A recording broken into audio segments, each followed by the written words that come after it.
Morning everyone. चलिए दोस्तों, तो अब हम आते हैं फाइनेंशियल स्टेटमेंट एनालिसिस के हमारे चैप्टर नंबर 2 पर, जिसमें कि हम सीखेंगे इनकम स्टेटमेंट का एनालिसिस आखिर कैसे किया जाता है। तो एनालिसिस तो दोस्तों बाद में सीखेंगे, सबसे पहले ये डिस्कस करना है कि आखिर इनकम स्टेटमेंट क्या होता है। ठीक है, तो कंपनी के मेनली फाइनेंशियल स्टेटमेंट्स में 3 स्टेटमेंट्स मेन होते हैं, जिसमें सबसे पहला होता है बैलेंस शीट, फिर दूसरा होता है इनकम स्टेटमेंट, और तीसरा होता है कैश फ्लो स्टेटमेंट। है ना, ये 3 इंपॉर्टेंट फाइनेंशियल स्टेटमेंट्स हैं। ठीक है, कैश फ्लो स्टेटमेंट है ना।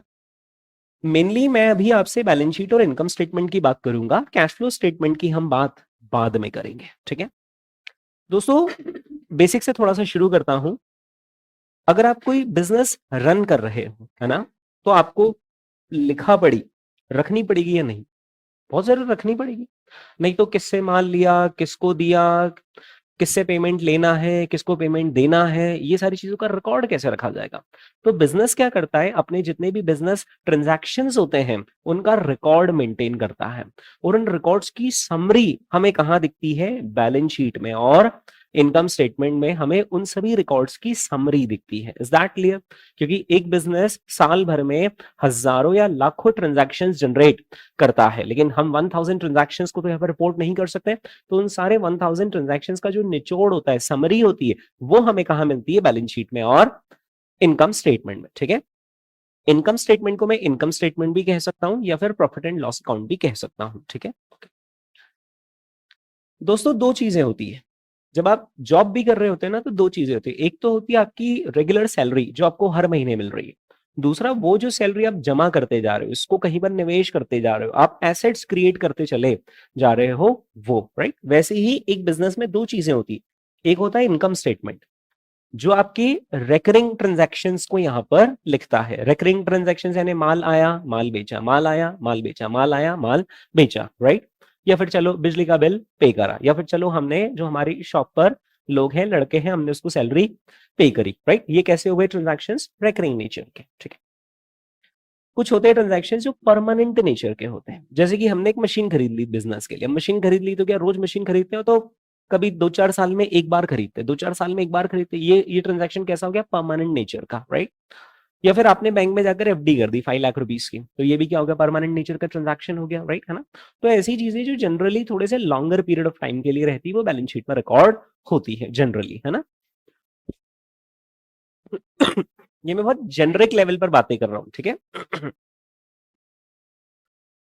दोस्तों, बैलेंस शीट में there are 2 sides, one is liability and another is asset. ठीक है, अब बैलेंस शीट में इस तरफ लिखी जाती है लायबिलिटीज। लायबिलिटीज का हिंदी अनुवाद होता है दायित्व, कि बिजनेस के क्या क्या दायित्व है, बिजनेस को क्या क्या ऑब्लिगेशंस है जो कि जिनका पेमेंट करना है। ठीक है, liabilities, amount, assets and then amount. ठीक है, ये हुआ बैलेंस शीट का फॉर्मेट। एक रूल हमेशा के लिए याद रख लो कि बैलेंस शीट का जो लायबिलिटीज का टोटल आएगा ना, वही बैलेंस शीट का एसेट साइड का भी टोटल आएगा, और ये परम सत्य है। अभी मैं आपको थोड़े से ट्रांजैक्शंस रन करके बताऊंगा, तो आपको समझेगा कि हाँ, बैलेंस शीट ऑलवेज बैलेंस होती है, उसका नाम ही क्या है? Balance sheet. पर दोस्तों, इसके बाद आता है इनकम स्टेटमेंट, है ना। इनकम स्टेटमेंट में भी दो साइड्स होती हैं। एक होती है रेवेन्यू साइड, है ना। ये हो गए, यहां पर हम लिखेंगे रेवेन्यूज। ठीक है, वहां लिखते नहीं रेवेन्यूज, मतलब मैंने बताया कि वहां मैं रेवेन्यूज को लिखूंगा, है ना। और मैं इस तरफ क्या लिखूंगा? एक्सपेंसेस को लिखूंगा। ठीक है, तो यहां पर इस साइड में, है ना, इसको बोलते हैं रेवेन्यूज, और इसके सामने हम लिखेंगे अमाउंट, एक्सपेंसेस, और इसके सामने भी हम क्या लिखेंगे? अमाउंट। ठीक है, कैश फ्लो स्टेटमेंट की चर्चा आप और मैं बाद में करेंगे, है ना, वो अपने आप में एक सेपरेट मैटर है। ठीक है, चलिए let's talk about certain transactions. मैं यहाँ पर आपको कुछ ट्रांजैक्शंस रन करके दिखा रहा हूं, है ना।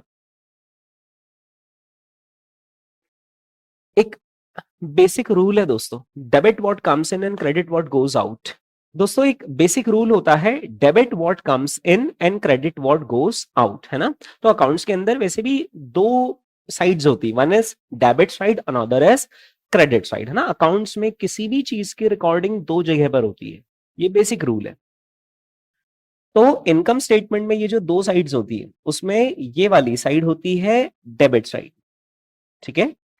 मैं डेबिट पूरा लिख देता हूं, this is debit side and this is credit side, ठीक है। लेकिन बैलेंस शीट में ये उल्टा होता है।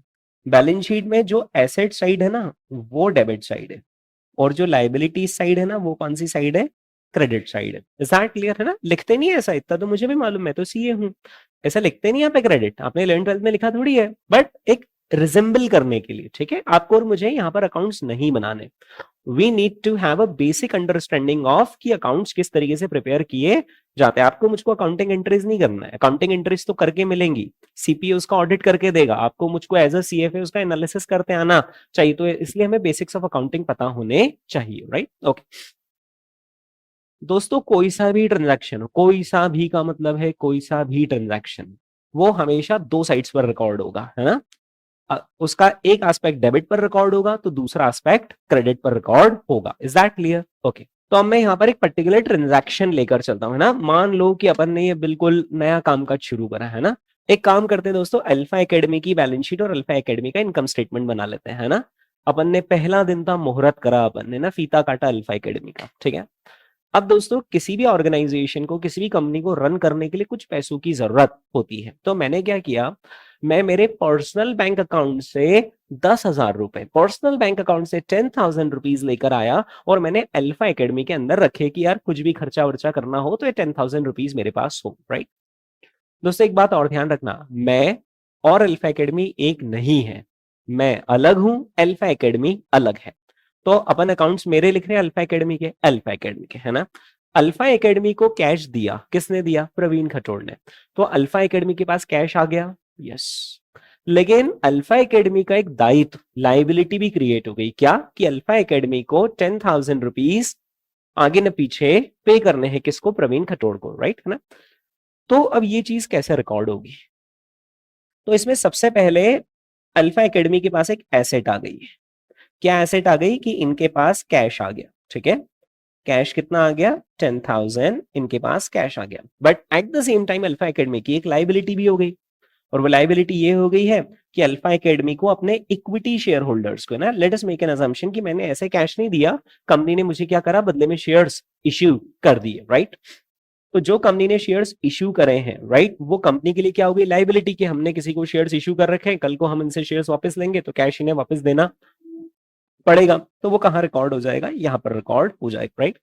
नाउ कैन यू सी कि यहाँ पर बैलेंस शीट टैली हो रही है, यहाँ पर भी टोटल 10,000 है और यहाँ पर भी टोटल कितना है, 10,000। Is that clear. So Alpha Academy के पास एक एसेट आ गई, but at the same time there is a liability, okay.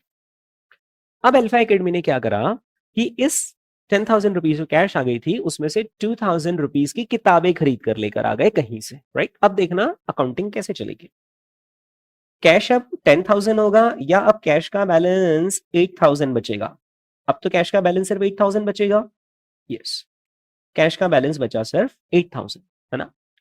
पर मेरी एक एसेट कम हुई, कैश नाम की मेरी एक एसेट कम हुई, but at the same time cash देकर मुझे बदले में क्या मिल गई, किताबें, बुक्स मिल गई है। And let us make an assumption कि हमारा काम क्या है, किताबें खरीदना, किताबें बेचना, किताबें खरीदना, किताबें बेचना।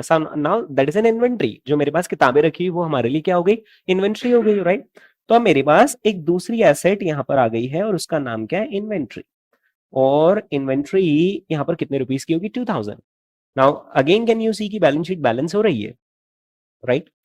यहां पर दोस्तों हमने इन्वेंट्री को क्या किया है, डेबिट। लेकिन कैश को डेबिट करा या कैश को हमने क्रेडिट करा है ना, क्योंकि उसका डेबिट बैलेंस कम हो रहा है। तो किसी भी चीज का डेबिट बैलेंस जब बढ़ता है मतलब हम उसको, उस चीज को क्या कर रहे हैं, डेबिट कर रहे हैं। लेकिन डेबिट बैलेंस कम हो रहा है मतलब हम उसको क्या कर रहे हैं, क्रेडिट कर रहे हैं, राइट। जिनका 11th-12th में अकाउंट्स का बैकग्राउंड होगा वो लोग समझ रहे होंगे कि यहाँ पर अकाउंटिंग एंट्री क्या पास हो जाएगी, inventory account debit to cash. Is that clear, ठीक है, ओके। दोस्तों अब अपन ने क्या करा, अब अपन ने ये जो 2000 रुपीज है, अच्छा आप में से कुछ बच्चे ये ऑब्जर्व कर पा रहे होंगे कि ये 2000 रुपीज मैंने एक्सपेंसेस में लिखे क्या अभी तक? नहीं, क्योंकि ये 2000 रुपीज मेरा खर्चा ही नहीं। अकाउंट्स का एक बेसिक प्रिंसिपल होता है which is called as matching principle. Matching principle कहता है कि आप खर्चा तभी लिखोगे जब उसके सामने रेवेन्यू होगा। अगर आपने खर्चा लिख दिया लेकिन सामने रेवेन्यू नहीं है तो वो अकाउंट्स के नियमों के खिलाफ है।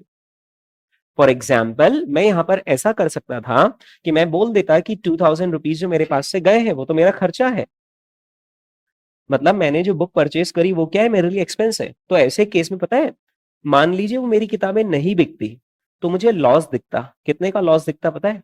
2000 का। पर क्या रियली मुझे 2000 का लॉस हुआ है, या मेरे पास किताबें रखी हुई है ना, किताबें रखी हुई है। Is that clear? That is not a loss for me. Is that clear? तो ये जो भी इनकम स्टेटमेंट बनाया जाता है, तो इनकम स्टेटमेंट बनाते वक्त एक प्रिंसिपल अप्लाई होता है that is called as a matching principle. और मैचिंग प्रिंसिपल जो मैच करता है वो एक्सपेंसेस और रेवेन्यूज को मैच करता है, जिसमें प्राइमरीली वो ये कहता है कि आप एक्सपेंस तभी रिकॉर्ड करोगे, कब रिकॉर्ड करोगे? तब जब सामने आपके पास रेवेन्यू होगा उस चीज से, राइट? अगर रेवेन्यू नहीं है तो उसका एक्सपेंस भी रिकॉर्ड नहीं होगा। जैसे कि मैंने किताबें खरीदी, तो किताबें खरीदी, it is not an expense, it is an asset for me. ठीक है, ओके। अब दोस्तों सपोज कीजिए कि ये जो 2000 वर्थ की बुक्स है वो मैंने 2500 में सेल कर दी। ठीक है, अब ऐसे केस में रिकॉर्डिंग कैसे होगी वो देखना। I will record a sales of कितने रुपीस? 2500, 2500 रुपए का मैं सेल्स रिकॉर्ड करूंगा। ठीक है, अब अकाउंट्स में हमेशा ध्यान रखना, अगर कुछ क्रेडिट हुआ है तो कुछ डेबिट भी होगा। अब मैंने अगर किसी को किताबें सेल करी है, राइट, तो मेरे पास पैसे आए होंगे। कितने रुपीस आए होंगे? 2500। तो मैं क्या करूंगा, मैं मेरे कैश बैलेंस को, है ना, कितने से बढ़ा लूंगा? है ना, 2500 से मैं मेरे कैश बैलेंस को बढ़ा लूंगा। ठीक है, तो अब यहां पर ये 2500 प्लस में चला गया, यानी मैंने कैश को डेबिट कर दिया है और सेल्स को क्रेडिट कर दिया, है ना। अकाउंट्स में ऐसे ही होगा, अगर कुछ डेबिट हो रहा है तो पक्का कुछ क्रेडिट होगा ही होगा। This is how the accounting has been designed. ठीक है, तो यहाँ पर सेल्स इधर आया और इधर मेरा कैश बढ़ गया। ठीक है दोस्तों, अब बताइए कि वो जो 2000 की इन्वेंट्री है वो मेरे पास रखी हुई है, या मैंने जिसको माल बेचा मैंने उसको इन्वेंट्री हैंड ओवर कर दी, मैंने उसको इन्वेंट्री हैंड ओवर कर दी है, राइट। तो अब क्या होगा, ये जो 2000 रुपीज है ये यहां से हट जाएगा क्योंकि अब मेरे पास कोई इन्वेंट्री नहीं बची है, राइट। ये वहां से हटकर कहां पर शो करेगा? यहां पर एक्सपेंसेस में। इसको हम बोलेंगे COGS। इसका फुल फॉर्म क्या होता है? Cost of goods sold. जो मैंने गुड्स बेचे हैं, बेचे तो मैंने 2500 में, लेकिन उनकी लागत क्या है? 2000, राइट। तो कॉस्ट ऑफ गुड्स सोल्ड कितना शो हो जाएगा यहाँ पर? 2000। अब आपकी बार की नजरें ऑब्जर्व कर पा रही है कि मैंने यहां डेबिट कर दिया है और यहां पर क्रेडिट हो गया है। जब मैं डेबिट साइड में किसी चीज को माइनस करता हूं तो it is as good as credit. तो मैंने यहाँ पे 2000 डेबिट साइड में माइनस करा, मतलब मैंने क्या कर दिया? क्रेडिट कर दिया। ठीक है, और यहां पर मैंने डेबिट साइड में लिख दिया, मतलब मैंने डेबिट कर दिया। ओके, अब दोस्तों आप यहां पर देख पा रहे होंगे कि मेरी बैलेंस शीट टैली नहीं हो रही है। ये 10,000 आ रहा है इस तरफ टोटल, लेकिन इस तरफ मेरे पास अब जो कैश है वो कितना है? 10,500 है ना। अभी मेरी बैलेंस शीट टैली नहीं हो रही है। वो टैली कैसे होगी? जिन्होंने 11 12 में अकाउंट्स कर रखी है उनको पता ही होगा। There is a profit. अब यहां पर प्रॉफिट आ चुका है। There is a profit of कितने रुपीस?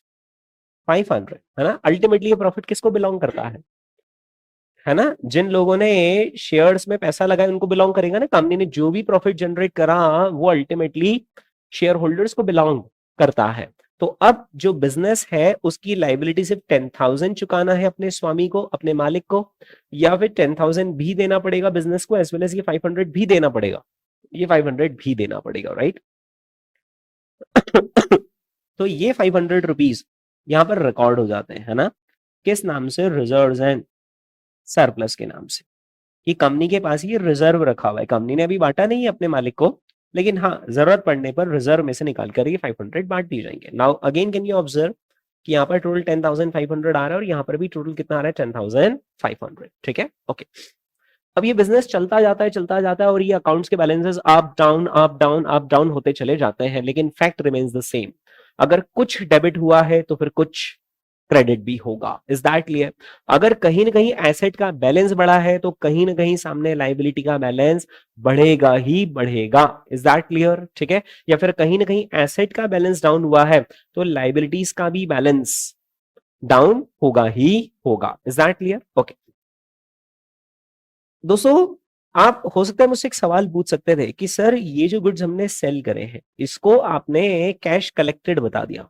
हो सकता है कभी कभी हम माल उधार में भी बेचते हैं, तो फिर उस केस में माल तो बिक जाता है, लेकिन क्या हम उस वक्त कैश रिसीव करते हैं? अभी तो हमने उधार में बेचा है, उधार में बेचा है। जिसको भी आपने उधार में बेचा है आप उसका नाम पता अपने पास रखोगे या नहीं रखोगे? रखना ही पड़ेगा भाई, किसको उधार बेचा है, राइट? मान लीजिए आपने रामलाल नाम के व्यक्ति को 2500 रुपीज की गुड्स उधार बेचे, तो फिर उस केस में ये 2500 रुपीज कैश में शो नहीं होगा। उस केस में ये 2500 रुपीज अलग से रिकॉर्ड किया जाएगा, है ना? किस नाम से? अकाउंट्स रिसीवेबल या फिर डेटर्स के नाम से। ठीक है, उसको हम या तो अकाउंट्स रिसीवेबल बोलेंगे, that we have a receivable money, हमें किसी से लेना है, या फिर हम उन्हें क्या कहते हैं? डेटर्स कहते हैं। ठीक है, उस केस में भी बैलेंस शीट का टोटल वही आएगा 10,500। Is that clear? ठीक है। हाँ, अब जिस दिन वो डेटर हमें पैसा दे देगा उस दिन हम उसका नाम यहां से कट कर देंगे, लेकिन वो 2500 रुपीज कहां जुड़ जाएंगे? कैश में जुड़ जाएंगे। Is that clear? So this is how the balances in the balance sheet P&L keeps on moving up down, इस तरीके से चलता चला जाता है, राइट? ओके, अब ये मैंने आपको कुछ ट्रांजेक्शन रन करके बताए, है ना? आप एक सिंपल सा थंब रूल ध्यान रखो। यहां पर मैं यहां पर आपके लिए वो थंब रूल लिख रहा हूं, और इसको हमेशा ध्यान रखना जिनकी अंडरस्टैंडिंग अगर अकाउंट्स की वीक हो तो। वो एक चीज ध्यान रखना, that expenses are debited. Expenses को हम क्या करते हैं? डेबिट करते हैं। और जो इनकम होती है वो हम क्रेडिट करते हैं। ठीक है, और ऑब्वियसली मैं एक्सपेंसेस आर डेबिटेड जब मैं बोल रहा हूं तो मेरा मतलब क्या? जब हम खर्चा करते हैं तब ना, जब हम कुछ खर्चा करते हैं तो हम उस खर्चे को क्या कर देते हैं? डेबिट। जब हमें कोई कमाई होती तो हम कमाई को क्या कर देते हैं? क्रेडिट। अच्छा, दोनों तो डेबिट हो ही नहीं सकते क्योंकि दोनों का ब्लड ग्रुप एक दूसरे के अपोजिट है भाई। एक्सपेंसेस मतलब पैसा जा रहा है और इनकम मतलब पैसा आ रहा है, तो दोनों को अलग अलग जगह रखना पड़ेगा भाई। पैसा आ रहा है तुम इधर हो, पैसा जा रहा है तुम इधर आओ, राइट? उसके बाद एक और रूल ध्यान रखना, assets are debited and liabilities are credit. ये जो मैंने रूल लिखे हैं कहीं लिखे नहीं किसी किताब में, लेकिन आप भी समझ रहे हो कि हाँ ऐसा ही तो होता है। When we buy an asset, we debit the asset. ठीक है? When we incur an expense, we debit the expense. When we receive an income, the income is credited. When we incur a liability, then the liabilities are credited. बस ये इतना सा golden principle याद कर लो, आपकी पूरी अकाउंटिंग की covered है ना? जैसे फॉर एग्जाम्पल, मैंने मेरे स्टाफ को अगर सैलरी पे करी तो आपको बताना है 1 2 3 4, है ना? आप मुझे बताना कि कौन कौन हिट होगा। 1 2 3 4, है ना? एक बात दोस्तों हमेशा ध्यान रखना, बस इन चार के अलावा पांचवी चीज ही नहीं अकाउंट्स में। एक्सपेंसेस है, इनकम है, लाइबिलिटीज है, एसेट्स है। और इतना सा ध्यान रख लो, expenses are debited, assets are debited, income is credited, liabilities is are credited. ठीक है, चलिए। मैंने एक्सपेंसेस मतलब मैंने सैलरी पे किया स्टाफ को, राइट? बताइए क्या वो एक्सपेंस है या नहीं है? हाँ है, राइट? यानी एक एक्सपेंस अकाउंट हिट होगा। दूसरा, जब मैं सैलरी पे करता हूं, ठीक है, तो क्या उसका इनकम से भी कोई लेना देना नहीं है? इनकम तो कुछ हुई नहीं, खर्चा लग गया, है ना? तो इनकम वाला अकाउंट यहां पर अफेक्ट नहीं होगा। ठीक है, क्या मैंने सैलरी बनी और पे नहीं करी है? मैंने तो बनते से ही पे कर दी, बनते से ही पे कर दी, तो क्या मेरे सर पे कोई लाइबिलिटी आई? नहीं आई, क्योंकि जैसी आई वैसे मैंने उतार भी दी। लेकिन हाँ, सैलरी पे करने की प्रोसेस में मेरी एसेट जरूर क्या हो गई? रिड्यूस हो गई। ठीक है, तो कौन से दो अकाउंट हिट होंगे? एक एक्सपेंसेस हिट होगा, दूसरा एसेट हिट होगा। पर सर आपने तो बोला था कि अगर एक चीज डेबिट होती है तो दूसरी चीज क्रेडिट होती है, और यहां पर तो दोनों ही चीज कौन सी वाली हिट हो गई है? डेबिट वाले। तो एक बात और ध्यान रख लो साथ में, एसेट्स आर डेबिटेड का मतलब ये नहीं कि एसेट्स हमेशा ही डेबिट होगी। एसेट्स व्हेन इंक्रीजेस, एसेट्स जब इंक्रीज होती है ना तो डेबिट होती है।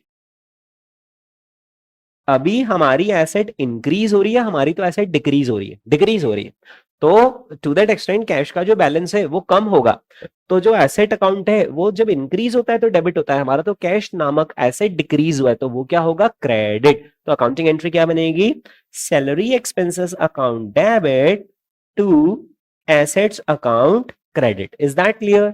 यानी टू कैश अकाउंट क्रेडिट। ठीक है, क्योंकि बहुत कॉमन सेंस की बात है कि हम हर चीज को एसेट नहीं बोलेंगे। बिल्डिंग खरीदी एसेट, प्लांट खरीदा एसेट, कैश आया एसेट। मैं सबको एसेट बोलूंगा तो मुझे मालूम नहीं चलेगा कि मेरे एसेट के अंदर आखिर रखा क्या क्या है। तो इसलिए मैं एसेट्स के नाम रख दूंगा। कैश भी एक एसेट है, बिल्डिंग भी एक एसेट है, प्लांट एंड मशीनरी भी क्या है, एक एसेट है। Is that clear? ओके, तो बस ये इतना सा सिंपल सा प्रिंसिपल याद रखने से अपनी 100% अकाउंटिंग कंप्लीट होती है। ठीक है,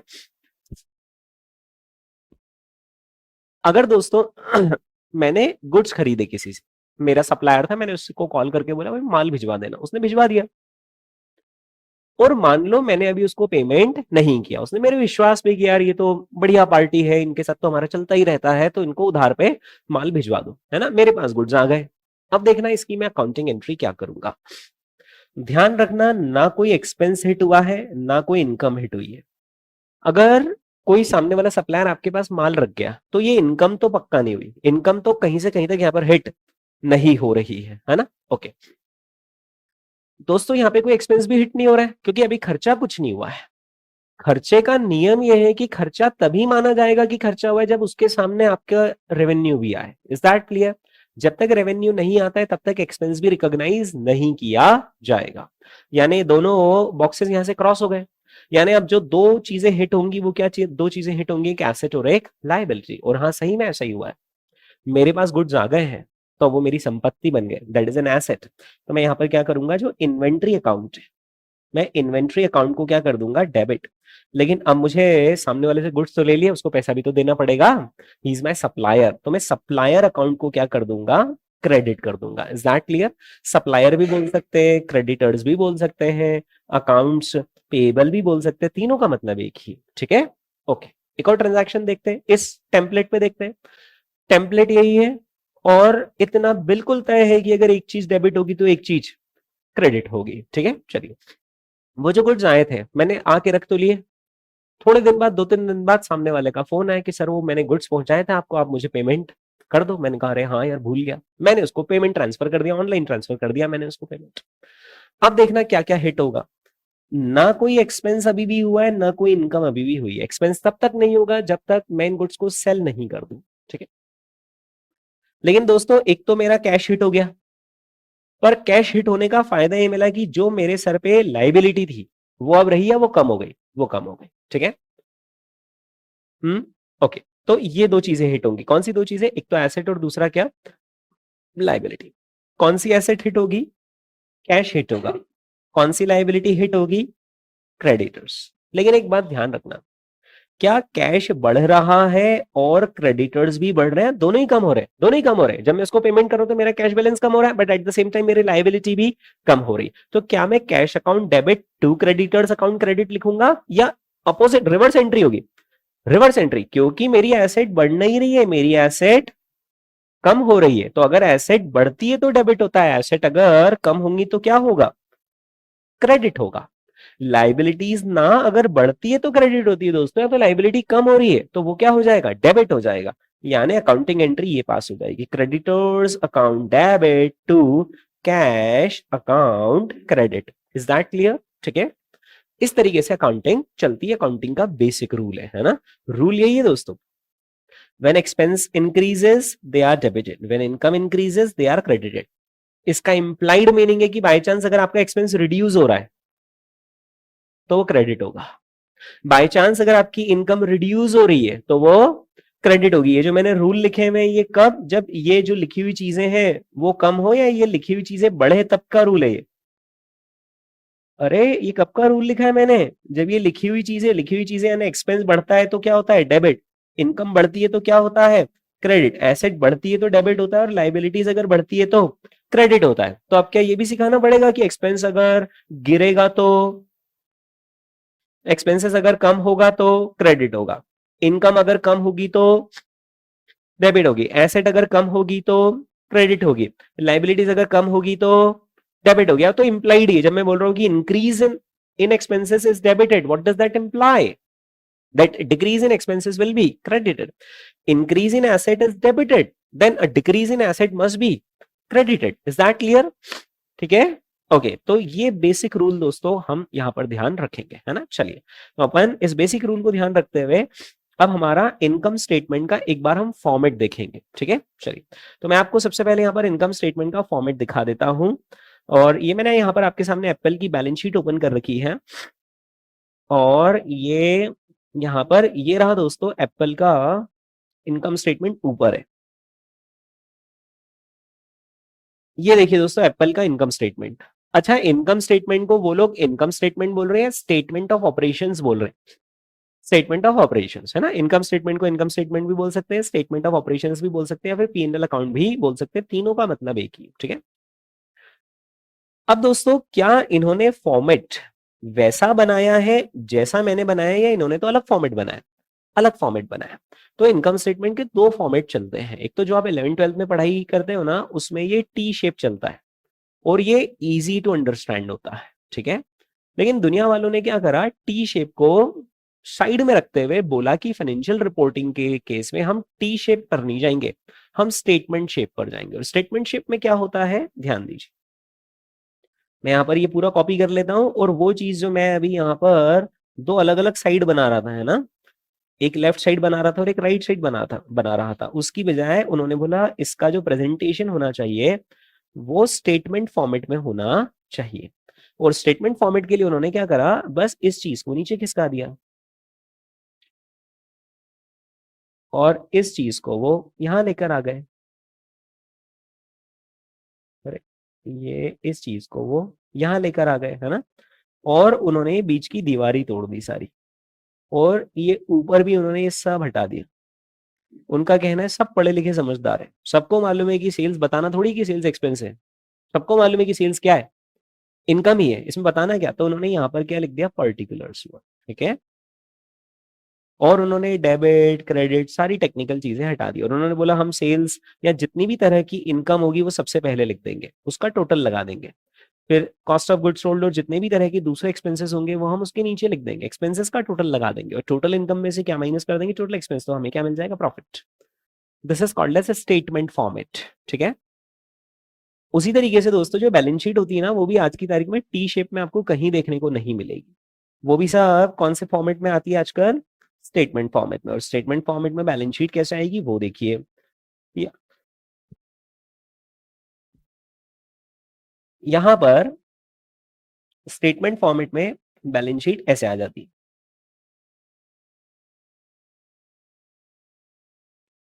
ये बीच की दीवारें सारी टूट जाती है, और बस एक हेडिंग बन जाता है लाइबिलिटीज, जितनी तमाम तरह की लाइबिलिटीज है वो यहाँ आ जाती है।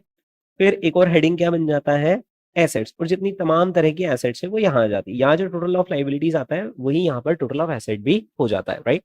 तो अब यहाँ पर इस तरीके से बैलेंस शीट बनाई जाती है। देखिए मैं आपको लाइव एग्जांपल यहाँ पर दे रहा हूँ, ये एप्पल इनकॉर्पोरेशन का। सबसे पहले मैं आपको बैलेंस शीट दिखा देता हूँ, तो आपकी पारखी नजरें देख पा रही है कि बैलेंस शीट में उन्होंने एक सेक्शन कौन सा बना रखा है, एसेट्स का, और एक सेक्शन कौन सा बना रखा है, लाइबिलिटीज का, ठीक है।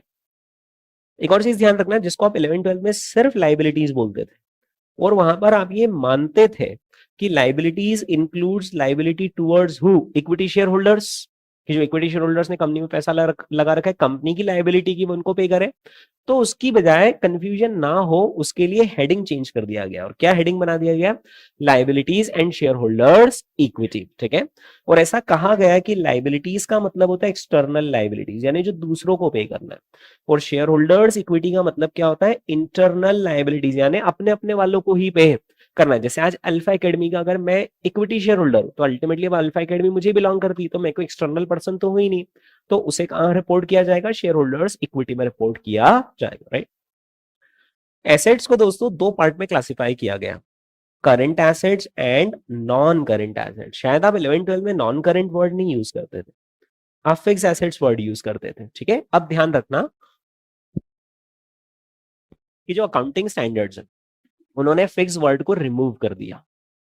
उन्होंने ये बोला कि दुनिया में कोई सी भी चीज स्थायी नहीं है, या तो करंट एसेट है या फिर नॉन करंट एसेट है। फिक्स एसेट नाम का कोई कॉन्सेप्ट ही नहीं है। यानी सिंपल सी बात है, जिसको अपन फिक्स एसेट बोलते थे ना 11th 12th में, उसको अब अपन क्या बोलेंगे, नॉन करंट एसेट्स बोलेंगे। ठीक है दोस्तों, आप यहां पर देख पा रहे हैं कि करंट एसेट्स में क्या क्या चीजें लिखी हुई है, और आपको ये पता भी होगा बाय डेफिनेशन किन चीजों को करंट एसेट्स में लिखा जाता है। जनरली वो चीजें जो कि with in a period of 1 year cash में कन्वर्टेबल हो।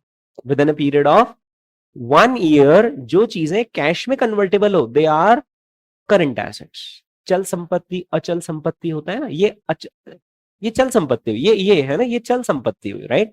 और ये जो नॉन करंट एसेट्स होती है, ये क्या होती है, अचल संपत्ति होती है, राइट। दोस्तों जैसे कि कंपनी के पास प्रॉपर्टी रखी हुई है, मशीन्स रखी हुई है ना, मशीन्स को हम क्या बोलते हैं, प्लांट एंड इक्विपमेंट, राइट। तो ऐसी चीजें कहाँ आएंगी, नॉन करंट, राइट। लेकिन अगर कंपनी के पास कैश रखा हुआ है, या कंपनी को लोगों से उधार लेना है, या कंपनी के पास इन्वेंट्री रखी हुई है, ये सारी चीजें कहाँ आती, करंट एसेट्स में। ठीक है, बाकी आइटम्स पर अभी ध्यान मत देना, अभी तो एक एक चैप्टर है इन सबके ऊपर, है ना। ओके, तो एक ब्रॉड आइडिया आपको समझ में आया है कि एसेट साइड में भी दो क्लासिफिकेशन होंगे, one are current asset, another is non current asset. ठीक है, उसी तरीके से लाइबिलिटी साइड में भी दोस्तों यही क्लासिफिकेशन होंगे। एक होंगी करंट लाइबिलिटीज। करंट लाइबिलिटी यानी वह लाइबिलिटी जो कि मुझे नियर फ्यूचर में पे करनी है, और अकाउंट्स की भाषा में नियर फ्यूचर यानी with in a period of 1 year. जैसे कि अकाउंट्स पेएबल, मैंने अगर किसी से माल उधार लिया है तो मुझे आगे पीछे उसको पे करना ही करना है, राइट। ओके, फिर इसके बाद दोस्तों non current liabilities. Non current liabilities यानी वह लाइबिलिटीज जो मुझे 1 ईयर से भी ज्यादा बाद में पे करनी है। ठीक है, जैसे इसके अंदर क्या आ गया, टर्म डेट। टर्म डेट का मतलब क्या हो गया कि मैं बैंक के पास गया और मैं 5 ईयर का एक लोन निकाल कर लेकर आ गया। ठीक है, तो मुझे कब पे करना है, वो 5 साल बाद पे करना है, तो तब का तब पे करूंगा। वो कहाँ आएगा, नॉन करंट लाइबिलिटीज में आएगा। ठीक है, अच्छा, कुछ बच्चों ने ऑब्जर्व किया होगा कि term debt non current liabilities में भी है और टर्म डेट करंट लाइबिलिटीज में भी है। हाँ, तो जब आप 5 ईयर का लोन लेकर आते हो तो आपको क्या 100% पेमेंट 5th ईयर के एंड पे करना पड़ता है, या अपनी तो ईएमआई बन जाती है, ईएमआई बन जाती है। तो वो ईएमआई जो with in a period of next 1 year payable है, वो मेरे लिए कौन सी लाइबिलिटी हो जाएंगी, करंट लाइबिलिटीज। लेकिन वो EMI which are falling due beyond first year, मैं जो सेकंड ईयर में पे करना है, थर्ड ईयर में पे करना है, वो मैं कहां क्लासीफाई कर दूंगा, नॉन करंट लाइबिलिटीज में क्लासीफाई कर दूंगा। तो ऐसा ना मुझे सेग्रीगेशन करना पड़ता है। ठीक है दोस्तों, ये तो हो गई लाइबिलिटीज, है ना। लाइबिलिटीज के अलावा यहाँ पर एक और क्या है, शेयर होल्डर्स इक्विटी। ठीक है, शेयर होल्डर्स इक्विटी यानी जो शेयर होल्डर्स ने पैसा लगा रखा है, या उनके पैसों पर जो पैसा कमाया है जो कि उन्हें देना बाकी। जैसे वो नहीं प्रॉफिट कमाया था अपने एग्जाम्पल में, 500 रुपीज का प्रॉफिट कमाया था ना, ये यहाँ पर था ना 500 रुपीज का प्रॉफिट जो कि हमें इक्विटी शेयर होल्डर्स को पे करना है, राइट। तो वो चीज भी यहाँ पर आती है कि आखिर शेयर होल्डर्स से हमने कितने शेयर्स इश्यू कर रखे हैं, उनसे पैसा ले रखा है, प्लस हमें कितना उन्हें रिजर्व एंड सरप्लस देना बाकी है। ठीक है, ये मैंने आपको किसका फॉर्मेट समझा दिया, बैलेंस शीट, है ना। अब आप यहाँ पर मेन मुद्दा जो आज का है वो है इनकम स्टेटमेंट, और इनकम स्टेटमेंट ऊपर मिलेगा दोस्तों। ये देखिए आप यहाँ पर इनकम स्टेटमेंट का फॉर्मेट, इनकम स्टेटमेंट को ये लोग क्या बोल रहे हैं, स्टेटमेंट ऑफ ऑपरेशंस। ब्रॉडली देखिए यहां पर लिखा हुआ है सेल्स, कि कितने मिलियंस ऑफ डॉलर्स का हमने माल बेचा है। यहां पर क्या लिखा हुआ है, कॉस्ट ऑफ सेल्स, की जो माल बेचा है उसकी लागत आखिर क्या थी, राइट। तो ये आ गई हमारी कॉस्ट ऑफ सेल्स। जिस दिन दोस्तों हम सेल्स में से कॉस्ट ऑफ सेल्स माइनस कर देंगे, राइट, जिस दिन हम इस 391 में से 210 माइनस कर देंगे, तो हमें मिल जाता है ग्रॉस प्रॉफिट। क्या मिल जाता है, gross profit, right. So sales minus cost of sales gives you gross profit, या ग्रॉस मार्जिन भी कह सकते हैं, राइट। लेकिन क्या होता है, धंधे में सिर्फ वो जो माल पेटे खर्चा है वो नहीं है। अगर आप किसी व्यापारी से बात करोगे, जैसे अपन कोई अपने आप के लिए अपन शर्ट खरीदने गए, है ना, और अपन शर्ट देख ही रहे थे, अपने को कोई शर्ट वर्ट पसंद आ नहीं रहा था। इतने में क्या हुआ, सामने से एक हम्माल आया और हम्माल ने ये कार्टून उतारा शर्ट्स का बहुत सारा, और उसमें जो सबसे ऊपर वाला शर्ट था हमें एकदम पसंद आ गया। अरे हमने कहा भैया ये शर्ट तो बहुत अच्छा है। इस बीच वो हम्माल ने क्या करा, वो बिल दिया किसको, अपने दुकानदार को, और उसमें थोड़ा सा अपन ने झांक के देख लिया कि 100 पीस शर्ट के उतरे, कितने, 100 पीस, और क्या भाव है, 700 रुपए, 70,000 का पेमेंट दुकानदार ने हम्माल को करा कि ले जाकर अपने सेठ को दे देना। हमने कहा भैया ये शर्ट पसंद आ रहा है, भैया ने फटाफट वो गिठान खोली और हमें शर्ट निकाल के दे दिया, ये लो ले जाओ। हमने भैया को 700 रुपए दी। उसने बोला भैया 700 थोड़ी ज्यादा लगेंगे ना। हमने कहा अरे अभी हमने देखा, हाँ अभी देखा हमने हमारी आंखों से, आपको माल उतरा ना इधर, कितने में उतरा? 700 में। 700 में हम लेंगे ना शर्ट। उसने बोला नहीं, अरे हमने कहा अभी देखा आपने 700 में खरीदा, तो हमें मालूम चल गया ना कि आपको शर्ट कितने में पड़ा, 700 में पड़ा है ना। उसने बोला सर अगर मैं ऐसा करूंगा कि मैं खरीदूंगा 700 में और बेचूंगा भी कितने में? 700 में, तो मुझे तो नुकसान हो जाएगा। हमने कहा गलत बात नहीं, गलत मत बोलो, इसको नुकसान नहीं कहते, इसको नो प्रॉफिट नो लॉस कहते हैं। कि आपने 700 में चीज खरीदी और कितने में बेची? 700 में। इसको लॉस नहीं कहते, इसको नो प्रॉफिट नो लॉस कहते हैं। उसने बोला सर ये शोरूम, यहाँ पे इलेक्ट्रिसिटी लाइट जल रही, ये 4 लड़के खड़े हुए हैं, ये जगह का किराया, ये भी तो खर्चे हैं। हमने कहा बात तो सही है। इन इन सारे खर्चों को क्या कहते हैं? ऑपरेटिंग एक्सपेंसेस कहते हैं, राइट। क्योंकि वो दुकानदार के लिए सिर्फ शर्ट की लागत लागत नहीं है, दूसरा भी तो तामझाम है उसका, वो भी तो सब क्या उसके लिए कॉस्ट है, राइट। तो कॉस्ट ऑफ सेल्स के अंदर आएगा 700। लेकिन जो उसका रेंट का खर्चा हुआ, है ना, इलेक्ट्रिसिटी का खर्चा हुआ, या सैलरी ऑफ द स्टाफ हुई, एडमिनिस्ट्रेशन, ऐसे जब धंधा करते तो 100 तरह के खर्चे समझ में आते कि अरे ये भी तो खर्चा, ये भी तो खर्चा, ये भी तो खर्चा, ये भी तो खर्चा। जैसे कुछ रिपेयर्स, मेंटेनेंस का कामकाज निकल गया, मान लो एक लाइट खराब हो गई, तो हमने एक इलेक्ट्रिशियन को बुलाया, इलेक्ट्रिशियन आए, उसने हमसे 500 रुपए लिए, साहब ये लाइट रिपेयर कर दिया, आपका वायर जल गया था, मैंने उसको ठीक कर दिया। तो 500 रुपए क्या है ये? क्या ये गुड्स की लागत है या ये दूसरे ऑपरेटिंग एक्सपेंसेस? दूसरे ऑपरेटिंग एक्सपेंसेस, राइट। तो दोस्तों sales minus cost of sale से आपका नेट प्रॉफिट नहीं आता है, वो आपका ग्रॉस प्रॉफिट आता है। अगर आप इस ग्रॉस प्रॉफिट में से और भी क्या माइनस कर दोगे? Operating expenses, right. और ऑपरेटिंग एक्सपेंसेस के अंदर क्या इंक्लूडेड है? Selling, general and administration expenses, ठीक है। तो जाकर दोस्तों ये अब आती है आपकी ऑपरेटिंग इनकम, ठीक है। ये क्या आती है? आपकी ऑपरेटिंग इनकम, है ना।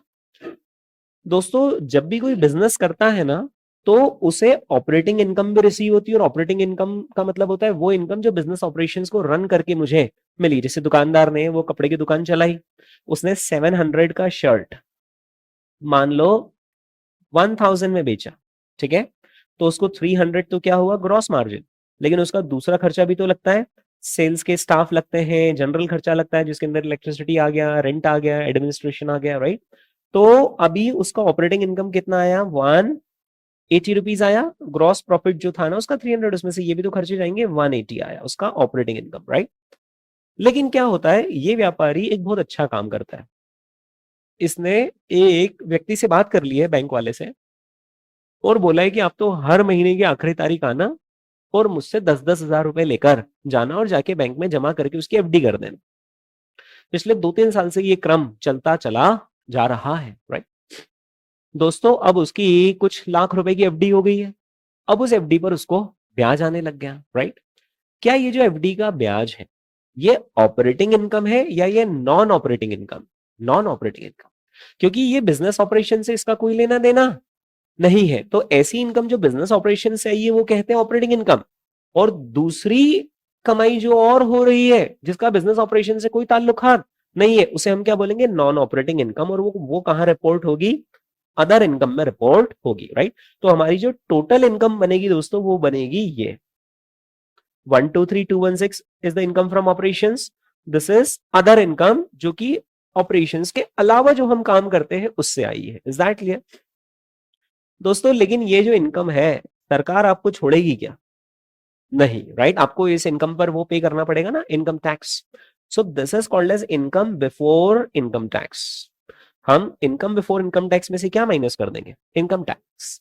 तो अब जो बचेगी नेट इनकम, ये होगी नेट इनकम आफ्टर टैक्स। क्या क्लियर है? तो ये जो मैं यहाँ पर आपको फॉर्मेट बता रहा था ये भी कुछ ऐसा ही है। हम यहाँ पर सेल्स लिखेंगे, सेल्स के अगेंस्ट हम कॉस्ट लिखेंगे। क्या ये फाइनल प्रॉफिट होगा या ये तो अपनी ऑपरेटिंग इनकम? ओ ये तो अभी ऑपरेटिंग इनकम भी नहीं आई है, ये तो अभी वो आया है ग्रॉस मार्जिन। इसमें से वो और माइनस करना पड़ेगा क्या? Operating expenses. तो क्या आएगा? Operating income. फिर हम इसमें क्या और जोड़ लेंगे? Other income. तो ये आ जाएगी हमारी टोटल इनकम बिफोर टैक्स। उसमें से क्या माइनस करेंगे? टैक्स। तो ये आ जाएगी फिर हमारी net income. Is that clear? ठीक है, ये होता है इनकम स्टेटमेंट का फॉर्मेट, है ना। अब दोस्तों इनकम स्टेटमेंट का फॉर्मेट डिस्कस करने के बाद हम एक एक कंपोनेंट के बारे में अब चर्चा कर रहे हैं। तो इनकम स्टेटमेंट का सबसे पहला कंपोनेंट क्या है? इनकम स्टेटमेंट का सबसे पहला कंपोनेंट ही क्या है? सेल्स। तो अब आप और मैं पता है क्या डिस्कस कर रहे हैं यहाँ पर कि सेल्स किसे कहते हैं। अब कहने को तो क्या सर, उसमें क्या मतलब हो, तो बहुत ही सिंपल है। अपन ने उठा के माल दुकान से बेचा, ये क्या हो गया? सेल्स हो गया, है ना। लेकिन इसमें दोस्तों तीन सिचुएशंस बनती है, वो तीन सिचुएशन मैं आपके सामने रखूंगा और आपको जवाब ये देना है कि टाइमिंग ऑफ सेल्स क्या माना जाएगा। मैं क्या पूछ रहा हूं आपसे, टाइमिंग ऑफ सेल्स क्या माना जाएगा। मैं तीन सिचुएशन आपके सामने रख रहा हूं सेल्स को लेकर।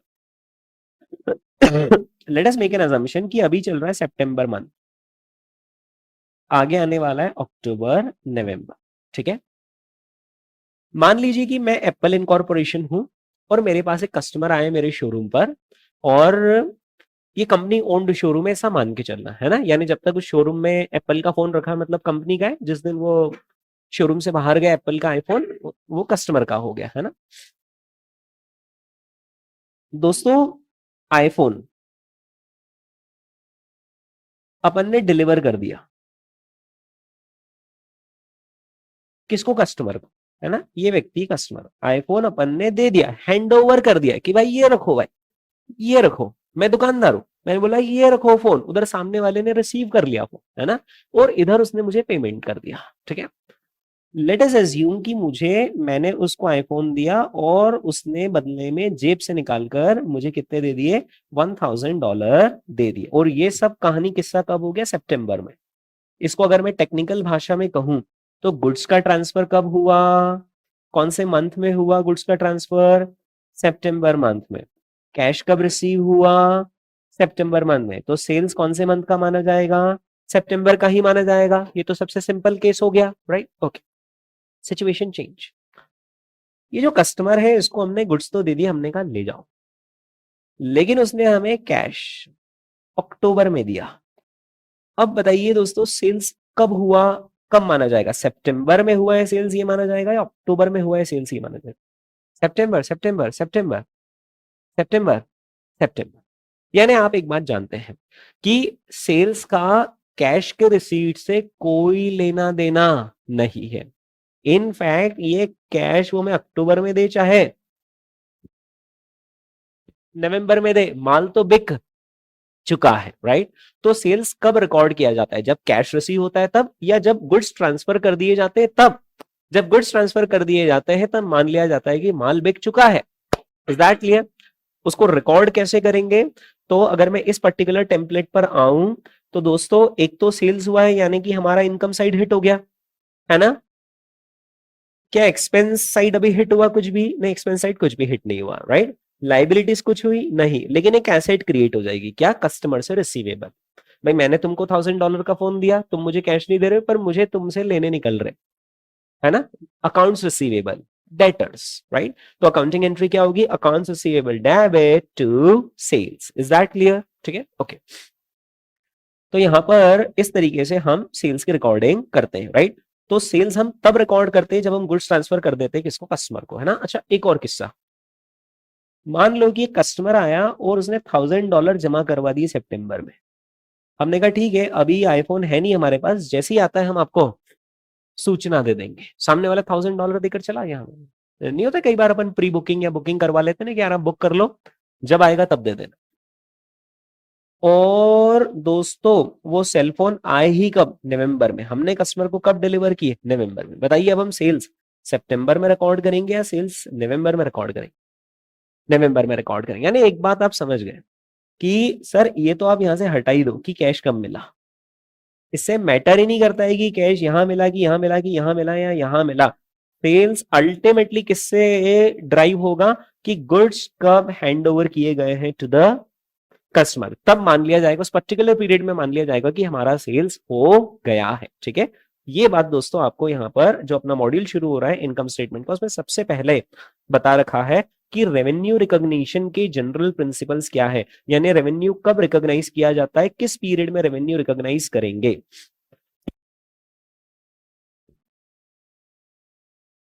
तो अपन यहां पर देखते हैं अगर दोस्तों सेल ऑफ गुड्स, या सर्विस। जब मैं गुड्स की बात कर रहा हूं तो सर्विसेज भी यहां पर शामिल है, राइट।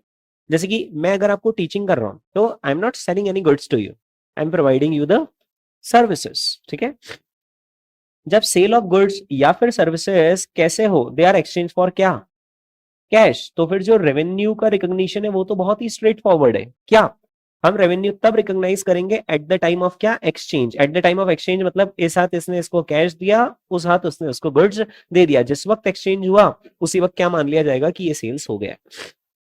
लेकिन अगर आपने सेल ऑफ गुड्स कैसा करा है, ऑन क्रेडिट, है ना, अगर आपने क्रेडिट सेल्स किया है तो फिर हम रेवेन्यू कब रिकॉग्नाइज करते हैं, रेवेन्यू इज रिकॉग्नाइज्ड कब, at the time of sale. जब हमने सेल करे हैं गुड्स तब रिकॉग्नाइज कर लेते हैं कि हाँ माल बिक चुका है। Is that clear? Okay.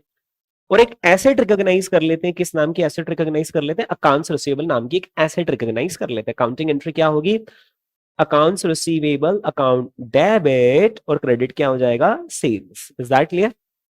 Okay दोस्तों, यहां पर एक जनरल रूल होता है, revenue is recognised in the period in which it is earned. Revenue तब रिकॉग्नाइज किया जाता है जब हमने वो रेवेन्यू कमा लिया है।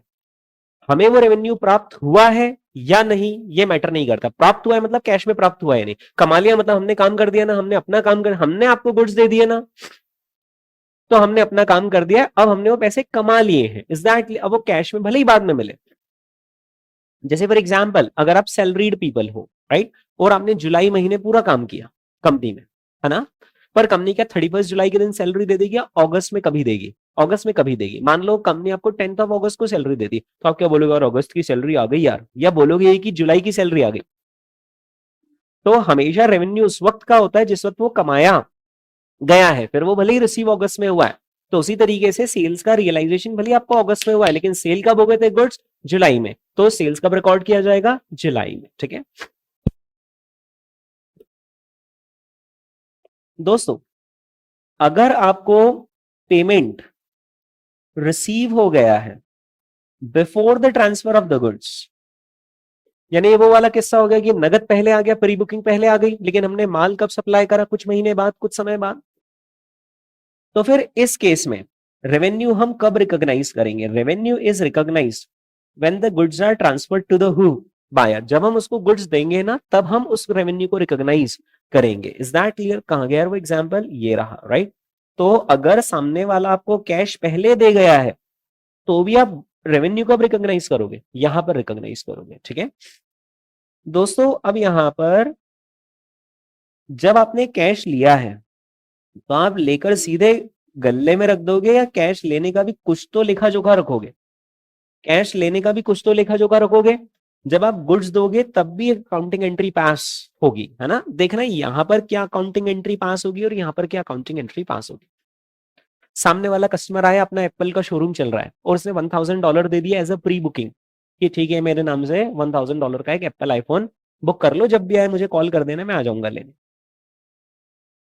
मुझे बताइए इन चार में से कौन कौन से अकाउंट हिट हुए। एक तो एसेट हिट हुआ है फॉर श्योर, क्योंकि आपका $1000 से आपकी कंपनी का कैश बैलेंस बढ़ जाएगा। लेकिन एक बात बताना दोस्तों, अपने दिल पे हाथ रखो और उससे पूछो कि क्या अभी वो आपकी इनकम हो गया, या इनकम तो वो तब होगा जब आप अपनी ड्यूटी निभाओगे, जब आप अपनी ड्यूटी, आप अपनी ऑब्लिगेशन निभाओगे, जब आप उसको सेलफोन दोगे ना तो ही वो आपकी कमाई है। तो दोस्तों, जब तक सेलफोन आप डिलीवर नहीं करते हो तब तक सामने वाले के पास हक है कि वो जाके पुलिस में कंप्लेंट कर दे कि इन्होंने बोला था कि सेलफोन देंगे, सेलफोन नहीं दे रहे, मुझे मेरे पैसे वापस चाहिए। तो दोस्तों, वो जो $1000 आपके पास कैश मिला है उसके against you have a liability towards the customer. ठीक है, और इसे हम क्या कहते हैं, अनअर्न्ड रेवेन्यू। इसे हम क्या कहेंगे, अनअर्न्ड रेवेन्यू। ऐसा रेवेन्यू जो हमें रिसीव तो हो गया है लेकिन अभी तक वो हमने कमाया नहीं है, क्योंकि हमारी जो कॉन्ट्रेक्चुअल ऑब्लिगेशंस थी, जो हमारे दायित्व थे, वो हमने पूरे नहीं किए हैं, राइट। तो यहां पर अकाउंटिंग एंट्री क्या होगी जरा बताना मुझे, है ना, cash account debit, because there is an increase in the asset to unearned revenue, and unearned revenue is a liability. वो रेवेन्यू जो आपको प्राप्त हो गया लेकिन आपने कमाया नहीं है, तो वो आपके लिए क्या है, एक लायबिलिटी, राइट। जिस दिन दोस्तों आपने नवंबर में गुड्स आपने इसको दे दिए, उस दिन अब आप सेल्स की एंट्री कर सकते हो, यानी ये। और क्योंकि आपने गुड्स सामने वाले को दे दिए, तो अब आपके सर पे वो लाइबिलिटी रहेगी या हट जाएगी? हट जाएगी। लाइबिलिटी जब बनी थी तो क्रेडिट करा था, लाइबिलिटी जब हटेगी तो हम उसको डेबिट कर देंगे। यानी पता है अकाउंटिंग एंट्री क्या पास करेंगे, है ना? ऑन रेवेन्यू अकाउंट क्या कर देंगे? डेबिट टू क्या कर देंगे? Sales credit. अब आप देख पा रहे हैं कि अल्टीमेटली ये वाला जो अकाउंट था ये स्क्वायर ऑफ हो गया है, इस अकाउंट में डेबिट भी हो गया और क्रेडिट भी हो गया, और अल्टीमेटली एंट्री क्या बची कि सेल्स हुआ हमारा और कैश हमारे पास आया। बट हाँ, अगर यही दोनों अगर सेम टाइम पर हो जाते तो फिर आनंद, अगर दोनों सेम टाइम पर हो जाते तो फिर उस केस में आनंद रेवेन्यू आता है, डायरेक्ट एक ही एंट्री पास होती, cash account debit to sales. Is that clear? ठीक है, so this is how the accounting flows. Ultimately crux of the matter ये है कि हम सेल्स रेवेन्यू तभी रिकॉग्नाइज करते हैं जब हमने अपनी जिम्मेदारी निभा दी है। Is that clear? फिर पैसा वो बाद में दे, चाहे वो पैसा पहले ही देकर जा चुका हो। ठीक है।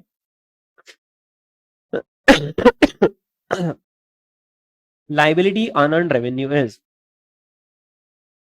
क्रिएटेड, है ना, when the cash is received. Okay दोस्तों, एग्जाम्पल यहाँ पर बहुत शानदार दे रखा है कि अगर आप एक मैगजीन रन करते हो और इसका एक वार्षिक सब्सक्रिप्शन है, एनुअल सब्सक्रिप्शन है, बहुत सारी होती है ना मैगजीन जिसका आप एनुअल सब्सक्रिप्शन ले लो, फिर वो हर महीने आपको मैगजीन भेजते चले जाएंगे। नहीं होती ऐसी मैगजीन्स। जैसे आज की तारीख में तो क्या होता है, वो फिजिकल मैगजीन्स का तो जमाना गया, लेकिन डिजिटल मैगजीन भी तो होती है। जैसे दलाल स्ट्रीट नाम की भी तो एक मैगजीन है। तो दलाल स्ट्रीट मैगजीन में क्या होता है, आप उनका सब्सक्रिप्शन ले लेते हो, या आपको पता होगा आजकल ये पेपर के भी सब्सक्रिप्शन ऑनलाइन मिल जाते हैं डिजिटल, है ना? जैसे कि अगर आपको इकोनॉमिक टाइम्स का सब्सक्रिप्शन लेना है तो आप उनकी इकोनॉमिक टाइम्स की वेबसाइट पर जाओ और बुक कर लो अगले 1 साल का सब्सक्रिप्शन। इकोनॉमिक टाइम्स को पेमेंट तो पूरा आपको आज करना पड़ेगा, है ना? मतलब मैं इकोनॉमिक टाइम्स बनकर बात कर रहा हूं, तो मेरे पास तो रुपया तो पूरा कब आ गया? आज। लेकिन अभी तक मैंने मेरी लाइबिलिटीज, जो मेरी ऑब्लिगेशंस थी वो मैंने पूरी करी या नहीं? नहीं। वो कब पूरी होगी? जैसे जैसे जैसे मैं रोज पेपर छापता जाऊंगा, छापता जाऊंगा, छापता जाऊंगा, और आपको उसका एक्सेस अवेलेबल करवाता जाऊंगा, तो जाकर धीरे धीरे धीरे मेरी जो ऑब्लिगेशन है वो कंप्लीट होगी। Is that clear? तो जो मुझे कैश मिला है आज, वो मेरे लिए रेवेन्यू नहीं है। वो जैसे जैसे मैं रोज रोज पेपर छापता चला जाऊंगा, वैसे वैसे मैं वो जो मेरी लाइबिलिटी उसको रिड्यूस करता जाऊंगा और सेल्स को बढ़ाता चला जाऊंगा, कि मेरा सेल्स होता जा रहा है, सेल्स होता जा रहा है, होता जा रहा है, और मेरी उसके अगेंस्ट लाइबिलिटी खत्म होती चली जा रही। Eight the end of the year क्या होगा? सारी लाइबिलिटी खत्म मेरी, और सब कुछ अमाउंट कहाँ चला जाएगा? सेल्स में चला जाएगा। Is that clear? यानी मेरे हाथों के इशारों को देखना। आज अगर मुझे न्यूज़पेपर का सब्सक्रिप्शन मिला है किसी से, आई एम इकोनॉमिक टाइम्स, तो मेरा कैश बैलेंस बढ़ गया, हाँ, लेकिन एक अनअर्न्ड रेवेन्यू करके लाइबिलिटी वो भी बढ़ गई। ठीक है, ओके। अब क्या होगा? धीरे धीरे जैसे जैसे मैं पेपर छापता जाऊंगा, है ना, तो क्या होगा? ये जो अनअर्न्ड रेवेन्यू, इसका बैलेंस, अनअर्न्ड रेवेन्यू का बैलेंस कम होता जाएगा, और धीरे धीरे कौन सा अकाउंट का बैलेंस बढ़ता जाएगा? सेल्स वाले अकाउंट का बैलेंस बढ़ता जाएगा, और at the end of the year unearned revenue खत्म, सिर्फ क्या आया? Sales. So now there are 2 accounts, cash and sales. Is that clear? Okay.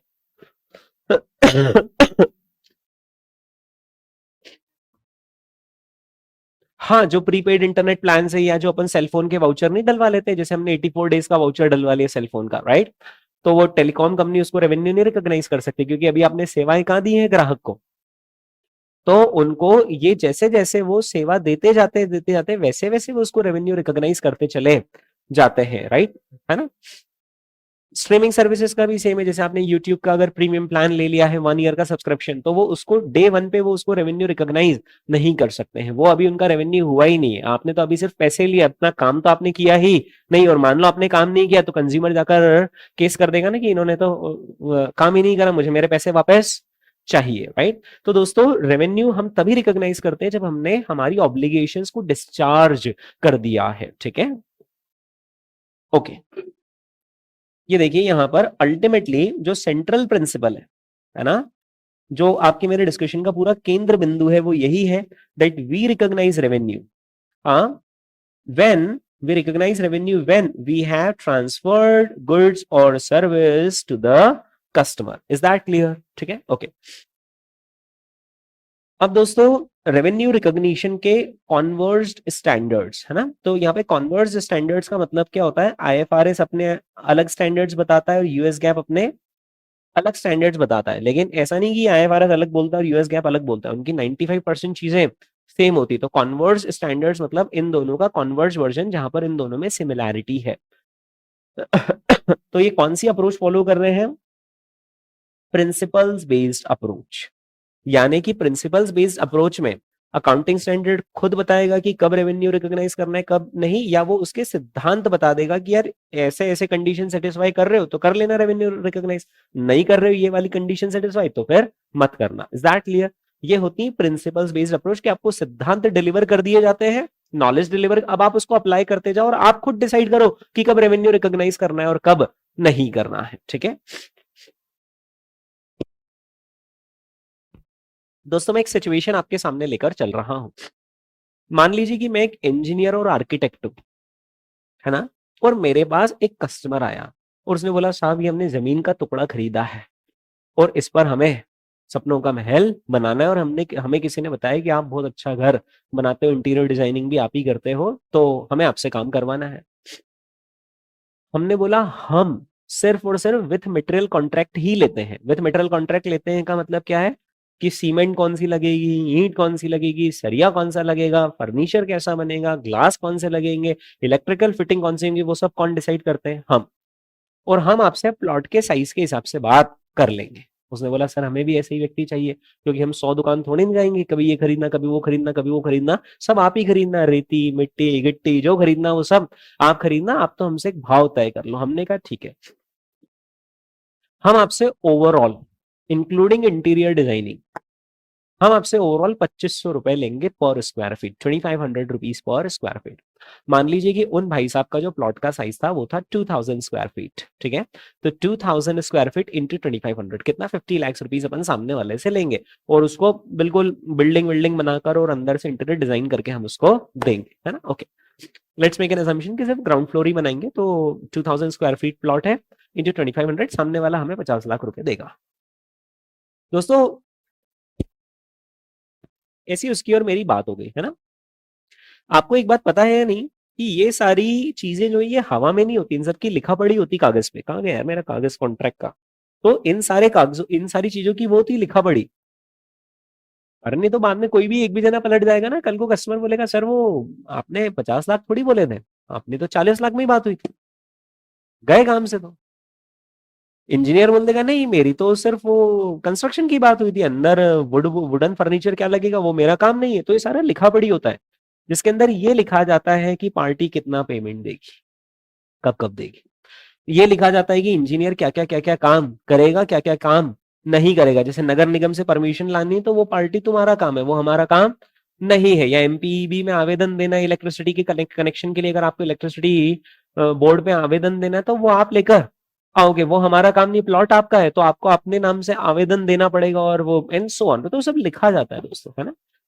इसे हम क्या कहेंगे, कॉन्ट्रैक्ट। ये जो हो गया अपने यानी इंजीनियर के और क्लाइंट के बीच में, कस्टमर के बीच में, ये क्या कहलाता है, कॉन्ट्रैक्ट, ठीक है।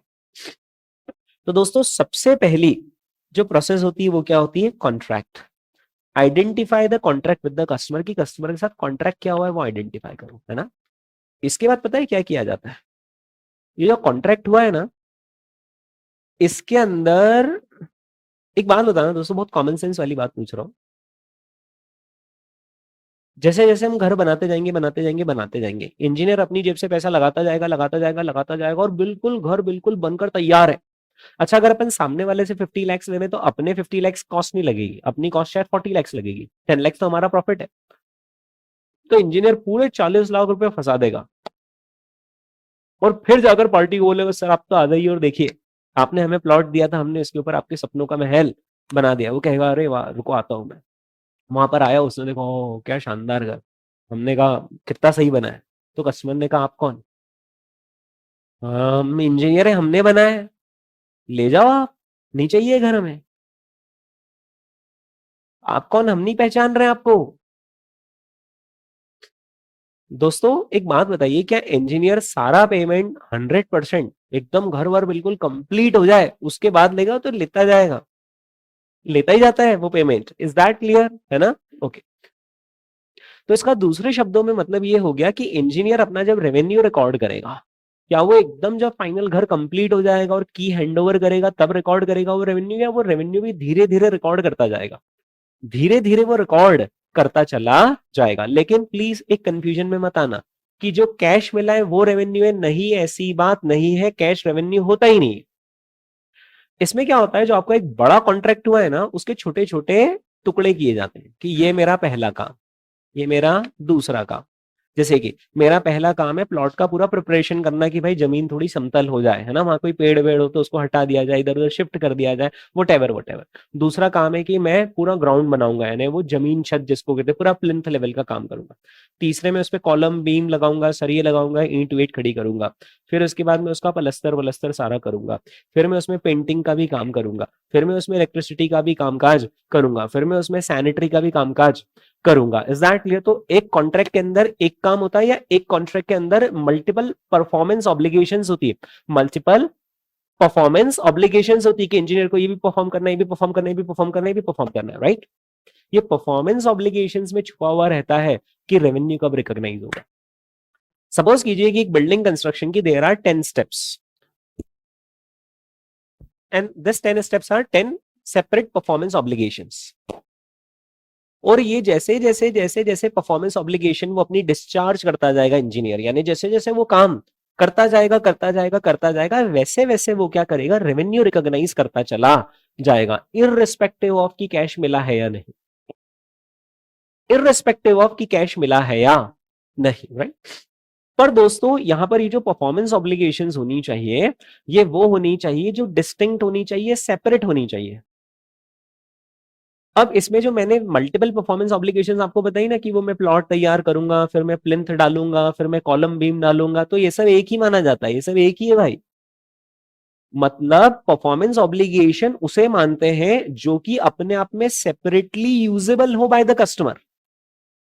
अब अगर अपन ने सिर्फ जमीन छत डाल दी, उसको बोल दिया हो गया काम, तो क्या बोलेगा, इसका करूं क्या? कुछ तो करके तो दो, कुछ ऐसा ऐसा कुछ करो कि मैं चाहूं तो वहीं पर काम स्टॉप कर दूं और बोल दूं कि यार बस अब आगे का काम मुझे नहीं करवाना है और मेरा इस काम में काम हो जाएगा, राइट? तो परफॉर्मेंस ऑब्लिगेशंस का मतलब होता है ऐसे सेपरेट ऑब्लिगेशंस जो कि कस्टमर यूज कर सकता है, और जैसे जैसे आप वो परफॉर्मेंस ऑब्लिगेशंस डिस्चार्ज करते जाते हैं, वैसे वैसे आप रेवेन्यू रिकॉग्नाइज करते चले जाओगे, राइट? तो दोस्तों यहां पर सबसे पहली स्टेप जो रेवेन्यू रिकॉग्निशन की होती है, वो ये होती है कि आपको ये देखना रहता है कि आखिर कॉन्ट्रैक्ट कस्टमर के साथ आपका क्या हुआ है, और उस कॉन्ट्रैक्ट के अंदर आपको ये आइडेंटिफाई करना पड़ता है कि आपकी कौन कौन सी परफॉर्मेंस ऑब्लिगेशन है। मान लीजिए ये हमारी फर्स्ट परफॉर्मेंस ऑब्लिगेशन है, ये हमारी सेकंड परफॉर्मेंस ऑब्लिगेशन है, ये हमारी थर्ड परफॉर्मेंस ऑब्लिगेशन है, ये हमारी फोर्थ परफॉर्मेंस ऑब्लिगेशन है, और ये हमारी फिफ्थ परफॉर्मेंस ऑब्लिगेशन है, राइट? तो ये आइडेंटिफाई किया जाता है कि आखिर आपकी कौन कौन सी परफॉर्मेंस ऑब्लिगेशंस है। तो आपकी ये टोटल कितनी परफॉर्मेंस ऑब्लिगेशन हो गई, 1 2 3 4 एंड 5, है ना? अब ये डिसाइड किया जाता है कि आपका कॉन्ट्रैक्ट कितने का हुआ था। तो दोस्तों ये जो कॉन्ट्रैक्ट हुआ था, ये कितने लाख रुपीस का हुआ था? सपोज कीजिए 50 लाख रुपीस का हुआ था, है ना? क्या 50 लाख रुपीस इसके लिए है, फर्स्ट परफॉर्मेंस के लिए, सेकंड के लिए, थर्ड के लिए, फोर्थ के लिए, फिफ्थ के लिए, या पांचों के मिलाकर है? पांचों के मिलाकर है। क्या ऐसा मानना सही रहेगा कि 10 लाख इसके लिए, 10 लाख इसके लिए, 10 लाख इसके लिए, या परफॉर्मेंस ऑब्लिगेशंस के अंदर वेरिएशन भी हो सकते हैं, जिसमें से कुछ परफॉर्मेंस ऑब्लिगेशन ज्यादा पैसे मांगती होंगी और कुछ परफॉर्मेंस ऑब्लिगेशंस कम पैसे मांगती होंगी? यहाँ पे ऑब्लिगेशन का मीनिंग समझ रहे हो, मेरी ड्यूटीज कि मुझे क्या क्या काम कर करके देना है। तो क्या हर काम एक बराबर होगा, या इनमें बहुत बहुत ज्यादा डिफरेंस हो सकते हैं, बहुत ज्यादा डिफरेंस हो सकते हैं? तो अब मेरा जो नेक्स्ट स्टेप होगा वो पता है क्या होगा, वो ये होगा कि मैं 50 लाख रुपीस को क्या करूं, स्प्लिट करूं, कि आखिर 50 लाख में से पहली परफॉर्मेंस ऑब्लिगेशन के लिए कितने, सेकंड परफॉर्मेंस ऑब्लिगेशन के लिए कितने, और third performance obligation fourth fifth के लिए कितने कितने। सपोज कीजिए दोस्तों मैंने स्प्लिट कर दिया और मैंने ये बोला कि जो पहली परफॉर्मेंस ऑब्लिगेशन है उसके लिए 5 लाख है, यानी जो मेरा कॉन्ट्रैक्ट हुआ है उसमें मैं जो 50 लाख ले रहा हूं उसमें से 5 लाख तो मैं इस काम के ले रहा हूं, 12 लाख मैं इस काम के ले रहा हूं, एंड सो ऑन, राइट? ये हो गई हमारी next step, that you would need to allocate the transaction price to separate and distinct performance obligations. अब आप रेवेन्यू कब रिकॉग्नाइज करोगे? As an when the entity satisfies a performance obligation. जैसे ही इंजीनियर साहब ने पहला काम पूरा कर दिया, कर लो रेवेन्यू रिकॉग्नाइज। कितने लाख रुपए का रेवेन्यू रिकॉग्नाइज करो? 5 लाख का। दूसरा काम कर लिया, कर लो फिर से रेवेन्यू रिकॉग्नाइज कर लो। कितने का? 12 लाख का। आप रेवेन्यू रिकॉग्नाइज करते जाओ and so on. Is that clear? है ना, ये होती है रेवेन्यू रिकॉग्निशन की प्रॉपर प्रोसेस। तो दोस्तों ये है हमारी 5 स्टेप प्रोसेस फॉर, है ना, रिकॉग्नाइजिंग रेवेन्यू। बात आ गई समझ में? 5 स्टेप प्रोसेस क्या है ऑफ रिकॉग्नाइजिंग द रेवेन्यू, है ना। अच्छा, ये मैं सिंपल ट्रांजैक्शन की नहीं कह रहा हूँ कि ग्राहक आया और सेलफोन खरीदना आया और हमने कहा लाओ भाई पैसे दो, ये रखो सेलफोन। इसमें तो स्टेप्स ही नहीं कुछ। इसमें तो सीधे एक सिंगल कॉन्ट्रैक्ट है और सिंगल परफॉर्मेंस ऑब्लिगेशन है कि ये लो, मेरी एक ही ऑब्लिगेशन थी क्या, कि तुम्हें सेलफोन देना, मैंने दे दिया, पैसा आ गया। तो उसमें ये स्टेप्स नहीं लगेंगी। ये स्टेप्स यूजुअली कब लगेंगी? जब आपकी ड्यूटीज मल्टीपल ड्यूटीज हो। जैसे मैगजीन का सब्सक्रिप्शन है और मंथली मैगजीन का सब्सक्रिप्शन है, so there are 12 performance obligations. Each month you have to print the magazine, deliver it to the customer. जैसे जैसे आप वो ऑब्लिगेशन डिस्चार्ज करते जाओ वैसे वैसे आप क्या करोगे? रेवेन्यू रिकॉग्नाइज करते चले जाओगे। Is that clear? ठीक है। अब यहां पर ये जो मैंने आपको समझाया ना, उसकी एक एक डिटेल दे रखी है कि कॉन्ट्रैक्ट किसे कहते हैं, परफॉर्मेंस ऑब्लिगेशन किसे कहते हैं, ट्रांजैक्शन प्राइस को अलोकेट कैसे करना और रेवेन्यू कैसे रिकॉग्नाइज करना, वो दे रखा है, राइट। तो दोस्तों यहां पर परफॉर्मेंस, तो यहां पर आप ये देखिए कि कॉन्ट्रैक्ट क्या होता है। सो कॉन्ट्रैक्ट यानी वही, इट्स एन एग्रीमेंट बिटवीन 2 और मोर पार्टीज, जिसके अंदर ये स्पेसिफाई किया जाता है कि पार्टीज की आपस में ऑब्लिगेशंस क्या है और पार्टीज के आपस में अधिकार क्या है। Is that clear? एक चीज और ध्यान रखना है, बेसिक रूल है, और वो ये है कि आप अपना काम तो करते चले जा रहे हो, यानी आप अपनी परफॉर्मेंस ऑब्लिगेशन निभाते चले जा रहे हो, हाँ। लेकिन अगर आपने अपनी परफॉर्मेंस ऑब्लिगेशन तो निभा दी है, पर सामने वाले से पेमेंट आने के चांसेस बहुत कम है या ना के बराबर है, तो अब आप रेवेन्यू रिकॉग्नाइज नहीं कर सकते हो। सर इसका कोई एग्जांपल दीजिए। इसका एग्जांपल ये है, जैसे मान लीजिए कि एक कंपनी है और इसका एग्जांपल ये है दोस्तों कि मान लीजिए मैं हूं लार्सन एंड ट्यूब्रो, एलएनटी नाम की कंपनी, है ना। और एक है कोई private power company, Adani power हो गया या जिंदल पावर हो गया, ऐसे कई सारी पावर वाली कंपनी ना, वो है। उन्होंने बोला, हमें आकर बोला, हमें लार्सन एंड ट्यूब्रो, और उन्होंने हमें आकर बोला कि हमें हमारे पावर प्लांट का कंस्ट्रक्शन करना है। हमने कहा कर देंगे, अपन ने तो कईयों के पावर प्लांट बना रखे हैं, आपका बना देंगे। कितना समय लगेगा? हमने बोला लगभग 3 to 4 years लगेंगे। वो तो पावर प्लांट बनाना है, घर ही बनाना होता है जिसमें एक छोटा सा सोलर पैनल लगता है, उसमें 2 साल लग जाते हैं। तो बड़ा सारा पावर प्लांट बनाना है, इसमें लगेंगे हमें 3 to 4 years। उन्होंने कहा ठीक है, आप एक काम करो, 800 मेगावाट, 800 मेगावाट का पावर प्लांट बना दो, हमारी ये पर्टिकुलर जमीन है यहाँ पर, और हम आपको 8,000 करोड़ रुपए देंगे, 8,000 करोड़ रुपीज देंगे। हमने कहा ठीक है, काम शुरू, डील डन। अब वो जो कॉन्ट्रैक्ट हो गया, उसकी कुछ स्टेप्स होंगे कि ये करेंगे, वो करेंगे, वो करेंगे, वो करेंगे, और हम हमारी परफॉर्मेंस ऑब्लिगेशन डिस्चार्ज करते चले जा रहे हैं। लेकिन इस बीच खबर आ गई कि जो कस्टमर का हम काम कर रहे थे वो दिवालिया घोषित हो गया।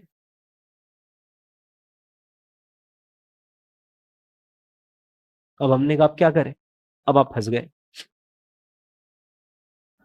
अब अच्छा, दिवालिया घोषित ऐसे रातों रात नहीं होता, वो धीरे से आहट होती है कि यार ये जा सकता है, जा सकता है, गया, अब गया, तब गया, वोडाफोन आइडिया है, कब डूबेगा, अभी डूबेगा, तब डूबेगा, बच भी सकता है, एंड सो ऑन, राइट। इस बीच अपना काम वहां चलता जा रहा है, लेकिन मन में डाउट ये है कि यार पैसे आएंगे या नहीं आएंगे। तो ऐसे केस में भले ही आपने अपनी परफॉर्मेंस ऑब्लिगेशन डिस्चार्ज कर दी, लेकिन आप तभी भी रेवेन्यू रिकॉग्नाइज नहीं कर सकते हो। क्यों? क्योंकि उस रेवेन्यू के आने की उम्मीदें काफी कम है, राइट। तो यहां पर एक चीज और ध्यान रखना कि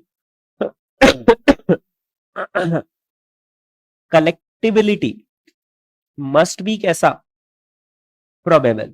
यानी आपको पैसा आए उसकी संभावनाएं होनी चाहिए, तो ही आप रेवेन्यू रिकॉग्नाइज कर सकते हो। अगर आपने किसी के लिए कोई काम कर दिया, आपने अपनी परफॉर्मेंस ऑब्लिगेशन डिस्चार्ज कर दी, लेकिन सामने वाले से पैसा आए इसके चांसेस बहुत कम है, तो अब आप उसे अपना रेवेन्यू रिकॉग्नाइज नहीं कर सकते हो, राइट। कलेक्टेबिलिटी मस्ट बी प्रोबेबल, है ना। लेकिन अब दोस्तों यहां पर ब्यूटी ये है कि जो वर्ड प्रोबेबल है ना, it is defined differently under IFRS and US gap. मतलब दोनों एक बात पर सहमत है, आईएफआरएस और यूएस गैप दोनों एक बात पर सहमत है क्या, कि कलेक्टेबिलिटी कैसी होनी चाहिए, प्रोबेबल होनी चाहिए, कि यार सामने वाले से पैसा आएगा उसके चांसेस होने चाहिए, लेकिन प्रोबेबल को डिफाइन कैसे करा है, तो आईएफआरएस ने अलग तरीके से डिफाइन करा है और यूएस गैप ने अलग तरीके से डिफाइन करा। अभी इस बात पे ध्यान देने की जरूरत नहीं कि इसने कैसे करा उसने कैसे करा, सब सारी चीजें अब धीरे धीरे आएंगी। यानी कि क्योंकि दोनों ने प्रोबेबल वर्ड को अलग तरीके से डिफाइन करा है, तो इससे पता है क्या सिचुएशन हो सकती है, ये सिचुएशन हो सकती है कि आईएफआरएस के हिसाब से तो आप उस पर्टिकुलर ट्रांजैक्शन में सेल्स बुक कर सकते हो, रेवेन्यू रिकॉग्नाइज कर सकते हो, लेकिन यूएस गैप बोलता है नहीं, मेरे हिसाब से अभी आप प्रोबेबल वाला क्राइटेरिया सेटिस्फाई नहीं कर पा रहे हो तो आपके लिए सेल्स नहीं है। यानी हो सकता है कि एक कंपनी जो अपने फाइनेंशियल स्टेटमेंट्स दोनों के हिसाब से बनाए, आईएफआरएस और यूएस गैप दोनों के हिसाब से बनाए, तो क्या उसका सेल्स सेम आएगा या अलग जा सकता है, अलग जा सकता है। Why? Because the word probable is defined differently under IFRS and US gap. ठीक है, एक बार फिर से रिकॉल करवाना चाहूंगा दोस्तों, इंडिया में चलते हैं इंडियन अकाउंटिंग स्टैंडर्ड्स, यूएस में चलते हैं यूएस गैप, यूएस के जनरली एक्सेप्टेड अकाउंटिंग प्रिंसिपल्स, और यूरोपियन रीजन में क्या चलते हैं, IFRS, international financial reporting standards. ठीक है, इंडियस कौन बनाता है, आईसीएआई, यूएस गैप कौन बनाता है, एफएएसबी, नहीं फेड कौन बोला, एफएएसबी बोल रहे थे ना, हाँ एफएएसबी राइट, और यहां पर आईएफआरएस कौन बनाता है, आईएएसबी। इज दैट क्लियर, है ना, इंटरनेशनल अकाउंटिंग स्टैंडर्ड्स बोर्ड, है ना, ये यूरोपियन रीजन में बैठे हुए, या अमेरिका में बैठे हुए, या इंडिया में बैठे हुए। Is that clear? ओके दोस्तों, अब इसके बाद नेक्स्ट हम बात करेंगे किसकी, परफॉर्मेंस ऑब्लिगेशन की। ठीक, परफॉर्मेंस ऑब्लिगेशन क्या है, it's a promise to deliver a distinct good और सर्विस। यानी एक कॉन्ट्रैक्ट की जो मल्टीपल परफॉर्मेंस ऑब्लिगेशंस होनी चाहिए वो कैसी होनी चाहिए, डिस्टिंक्ट होनी चाहिए। डिस्टिंक्ट मतलब थोड़ा सेपरेट काम होना चाहिए भाई, जैसे कि बिल्डिंग बनी तो उसका सिविल कंस्ट्रक्शन अलग काम है, फिर उसका इलेक्ट्रिसिटी का काम अलग है, फिर उसमें इंटीरियर डिजाइनिंग का काम अलग है, फिर उसमें पेंटिंग का काम, हाँ ये अलग है। अब पेंटिंग में और इलेक्ट्रिसिटी में तो कोई कनेक्शन ही नहीं है। तो परफॉर्मेंस ऑब्लिगेशन यानी वो छोटे छोटे काम जो हमें करके देने कॉन्ट्रैक्ट के तहत, और वो डिस्टिंक्ट होने चाहिए, मतलब सेपरेटली देखे भाई ये काम सेपरेट है वो काम सेपरेट है। इज दैट, जैसे सैनिटरी का काम है ना, और इलेक्ट्रिसिटी का काम है, बताइए क्या connection, there is no connection.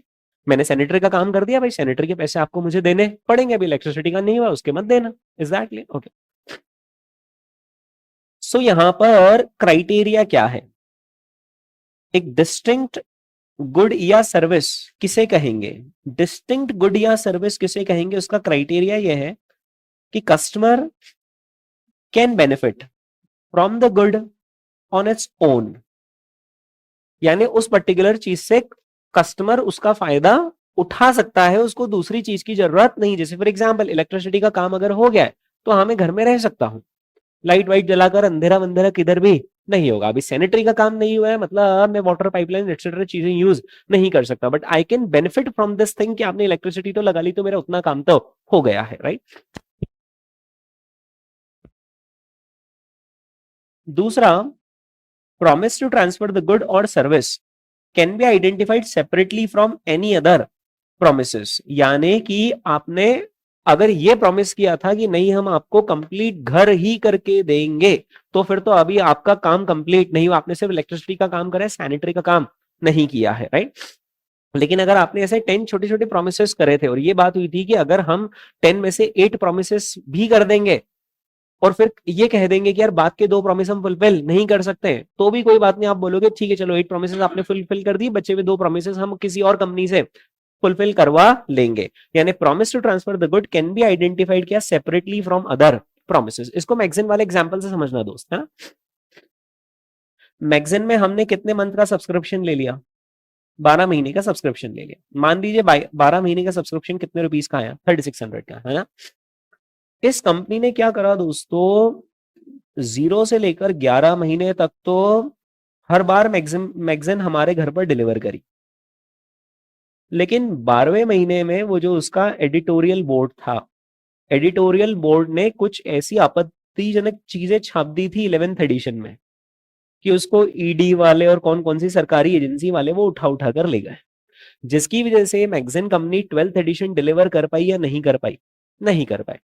Customer ने जाकर कोर्ट में केस कर दिया कि इनकी जो परफॉर्मेंस ऑब्लिगेशन थी वो तो 12 मैगजीन डिलीवर करनी थी और इन्होंने सिर्फ कितनी मैगजीन डिलीवर करी, 11। हमें तो हमारा पूरा पैसा रिफंड चाहिए। अब आपको भी कॉमन सेंस से समझ में आ रहा है कि कोर्ट भी क्या कहेगी, this 12 were joint performance obligation या दे वर डिस्टिंक्ट परफॉर्मेंस ऑब्लिगेशन, दे वर डिस्टिंक्ट, तो उन्होंने 11 काम तो कर ही दिए ना।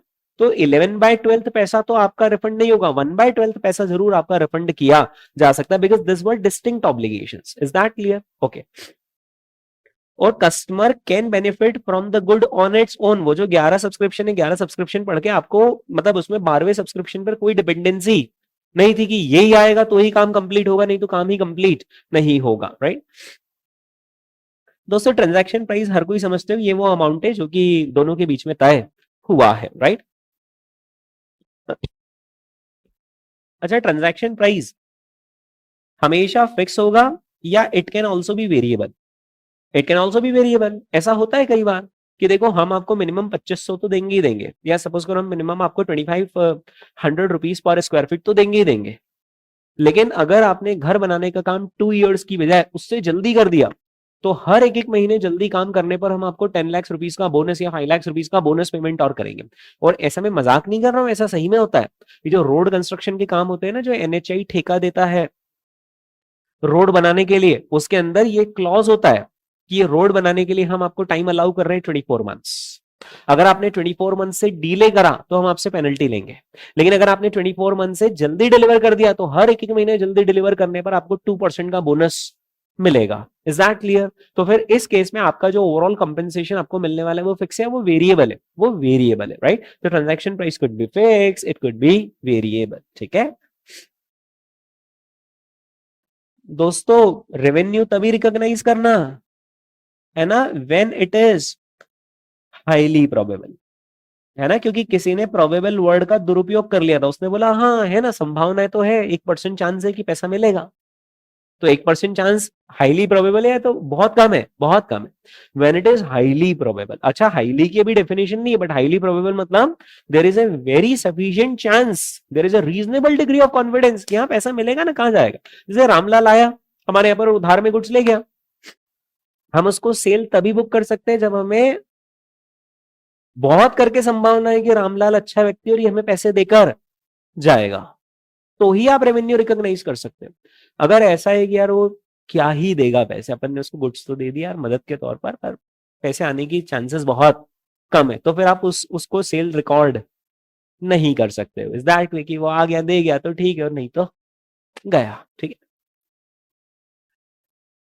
सो revenue is recognise only when it is highly probable that it will not have to, that company will not have to reverse it, यानी कि ऐसा नहीं कि आज रेवेन्यू बुक करो और पता चले कि कल उसको रिवर्स करना पड़े, ठीक है। ओके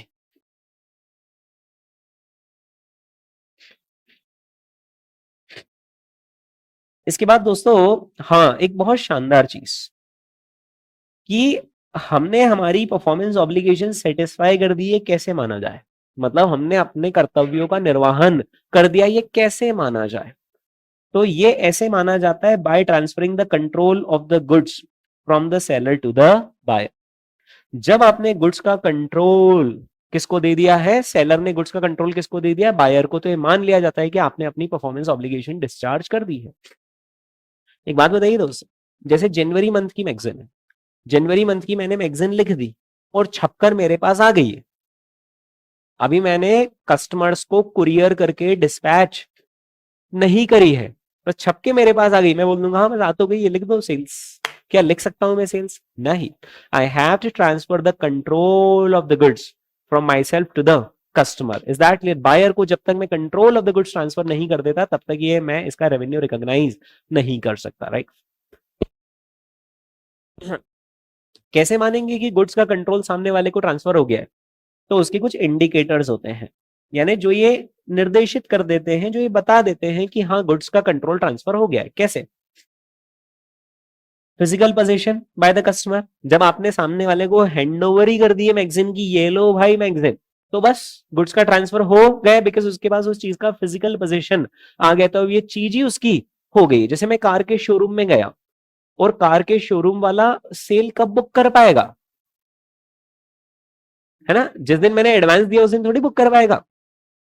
जिस दिन वो मुझे कार की चाबी हैंड ओवर कर देगा कि सर ये लीजिए कार की चाबी, और मैंने कहा बस अब तो कार की चाबी आ गई, चाबी लगाई, अब मैं गाड़ी चला सकता हूं, तो फिर उस केस में वो बोलेगा I have handed over the position of the goods, I have handed over the control of the goods to the customer, तो मेरा काम कंप्लीट हो गया, राइट।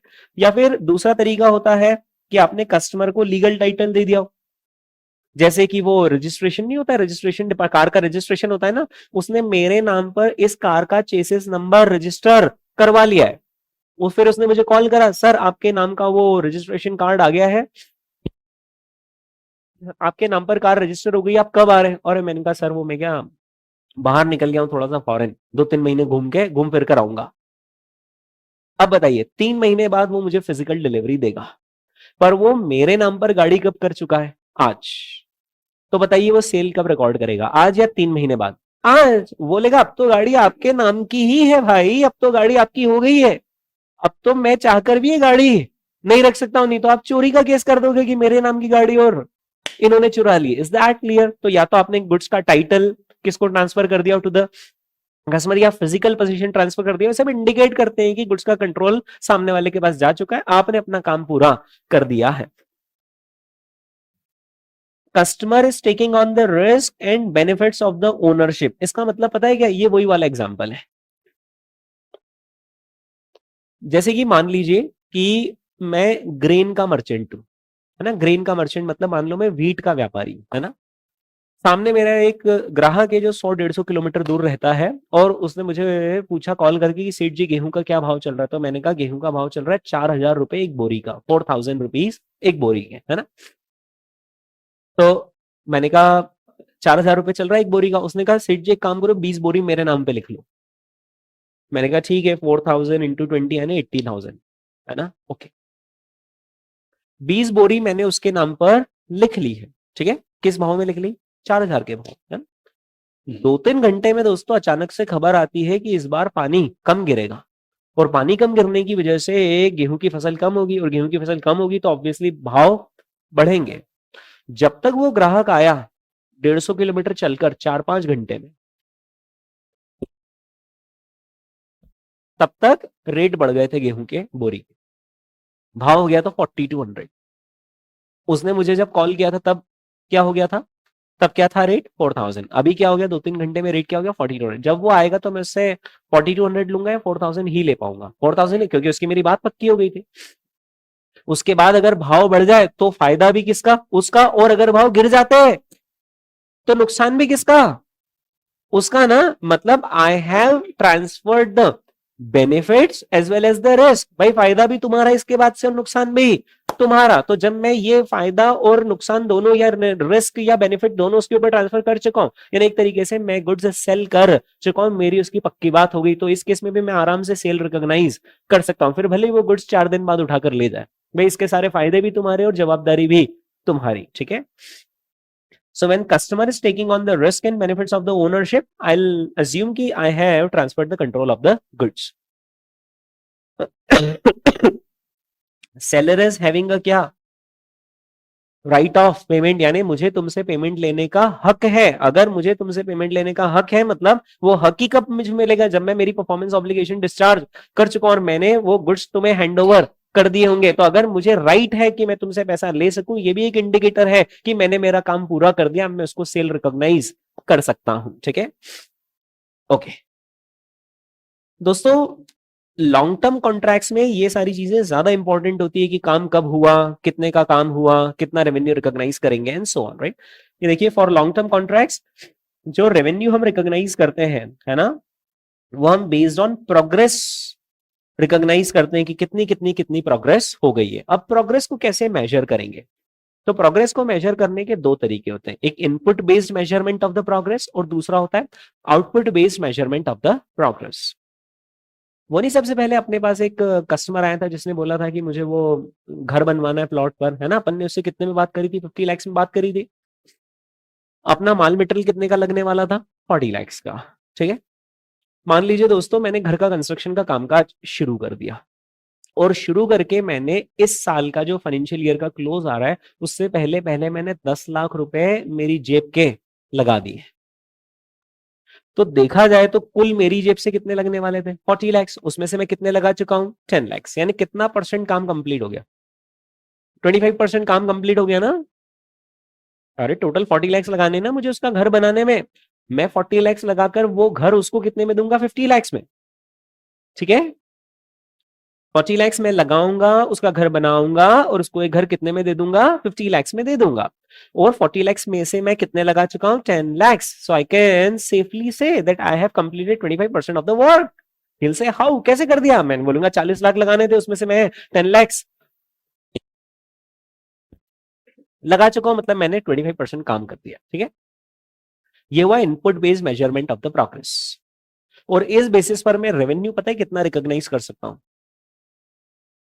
25% रेवेन्यू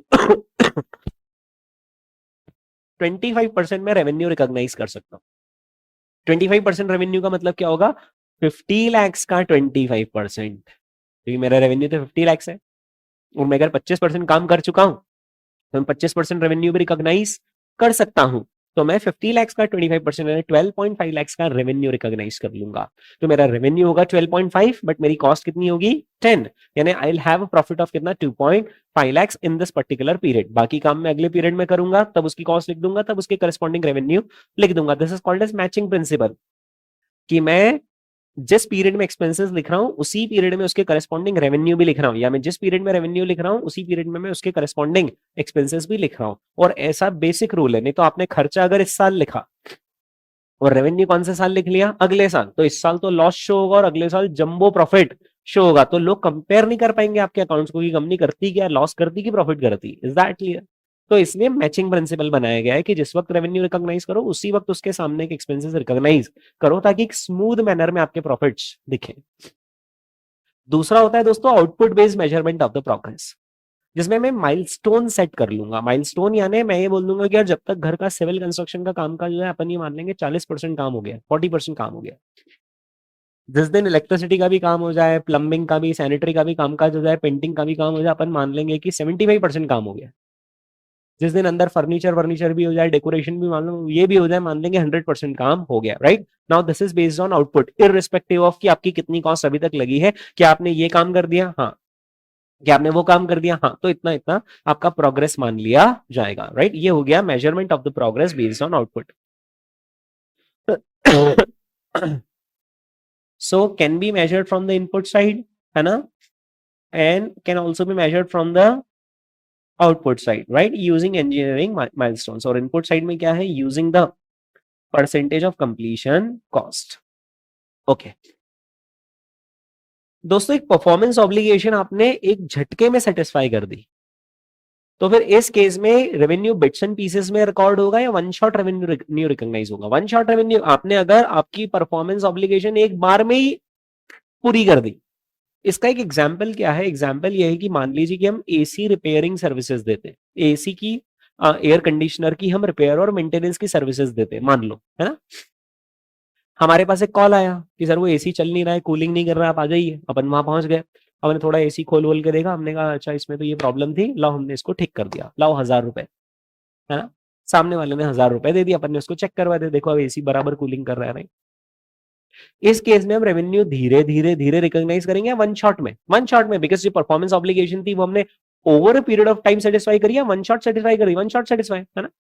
लेकिन जब अपन उसका एसी रिपेयर कर रहे थे, उसको अपना कामकाज खूब पसंद आया और उन्होंने बोला एक काम करो आप तो हमें एएमसी दे दो। एएमसी का फुल फॉर्म क्या है, annual maintenance contract. Annual maintenance contract का मतलब क्या हो गया कि भैया हम आपको 2000 रुपीज देंगे और 2000 रुपीज देकर जब भी एसी खराब होगा हम आपको कॉल करेंगे, आपको अगर ठीक करना पड़ेगा। ये होता है ना, एएमसी सर्विसेज होती है ना, ये एसी में होती है, अपने वाटर प्योरीफायर जो घर पे लगते हैं, आरओ, फ्रिज, वॉशिंग, इनमें एएमसी सर्विसेज होती है कि आप तो एक साल भर का एक एनुअल मेंटेनेंस कॉन्ट्रैक्ट आज ही कर लो, एक मुश्त पैसा दे दो, फिर जब भी खराब होगा सामने वाला आएगा। राइट तो फिर ऐसे केस में आपकी जो परफॉर्मेंस ऑब्लिगेशन डिस्चार्ज होगी वो वन शॉट होगी, वो over a period of time होगी, over a period of time. यानी जैसे मान लीजिए आपने उस कस्टमर का जिसका एसी रिपेयर करा, उसने उस एसी रिपेयरिंग के तो उस वक्त दे दिए पैसे, प्लस 2000 रुपीज उसने और हमें दे दिए, ये बोल के कि अब अगले एक साल कभी भी कुछ भी हुआ हम तो आपको कॉल करेंगे, आपको आना पड़ेगा। दोस्तों 6 महीने बीत गए, एक भी कॉल नहीं आया। आप रेवेन्यू रिकॉग्नाइज कर पाएंगे या नहीं? हाँ करेंगे, हाँ करेंगे ना। 1 ईयर के लिए हमने कितना लिया था? 2000, उसमें से कितना समय बीत गया? 6 मंथ्स, हम 1000 का रेवेन्यू रिकॉग्नाइज कर सकते हैं। भाई हम तो तैयार थे ना पूरा, उधर कुछ खराब ही नहीं हुआ तो हमें जाना ही नहीं पड़ा। Is that clear? तो जैसे जैसे टाइम यहाँ पर बीतता जाएगा वैसे वैसे हम तो रेवेन्यू रिकॉग्नाइज करते चले जाएंगे, ये मानते हुए कि भाई हमारी जिम्मेदारी थी ना 1 साल तक कुछ भी हो, 6 महीने तक कुछ भी नहीं हुआ, हमने अपनी जिम्मेदारी निभा दी, कुछ होता तो हम आने को तैयार थे। सो परफॉर्मेंस ऑब्लिगेशन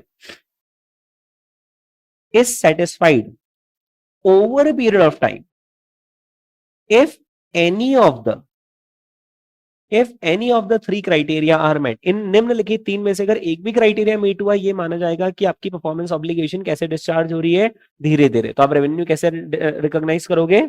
धीरे धीरे। कुछ पूछना चाह रहे हो तुम?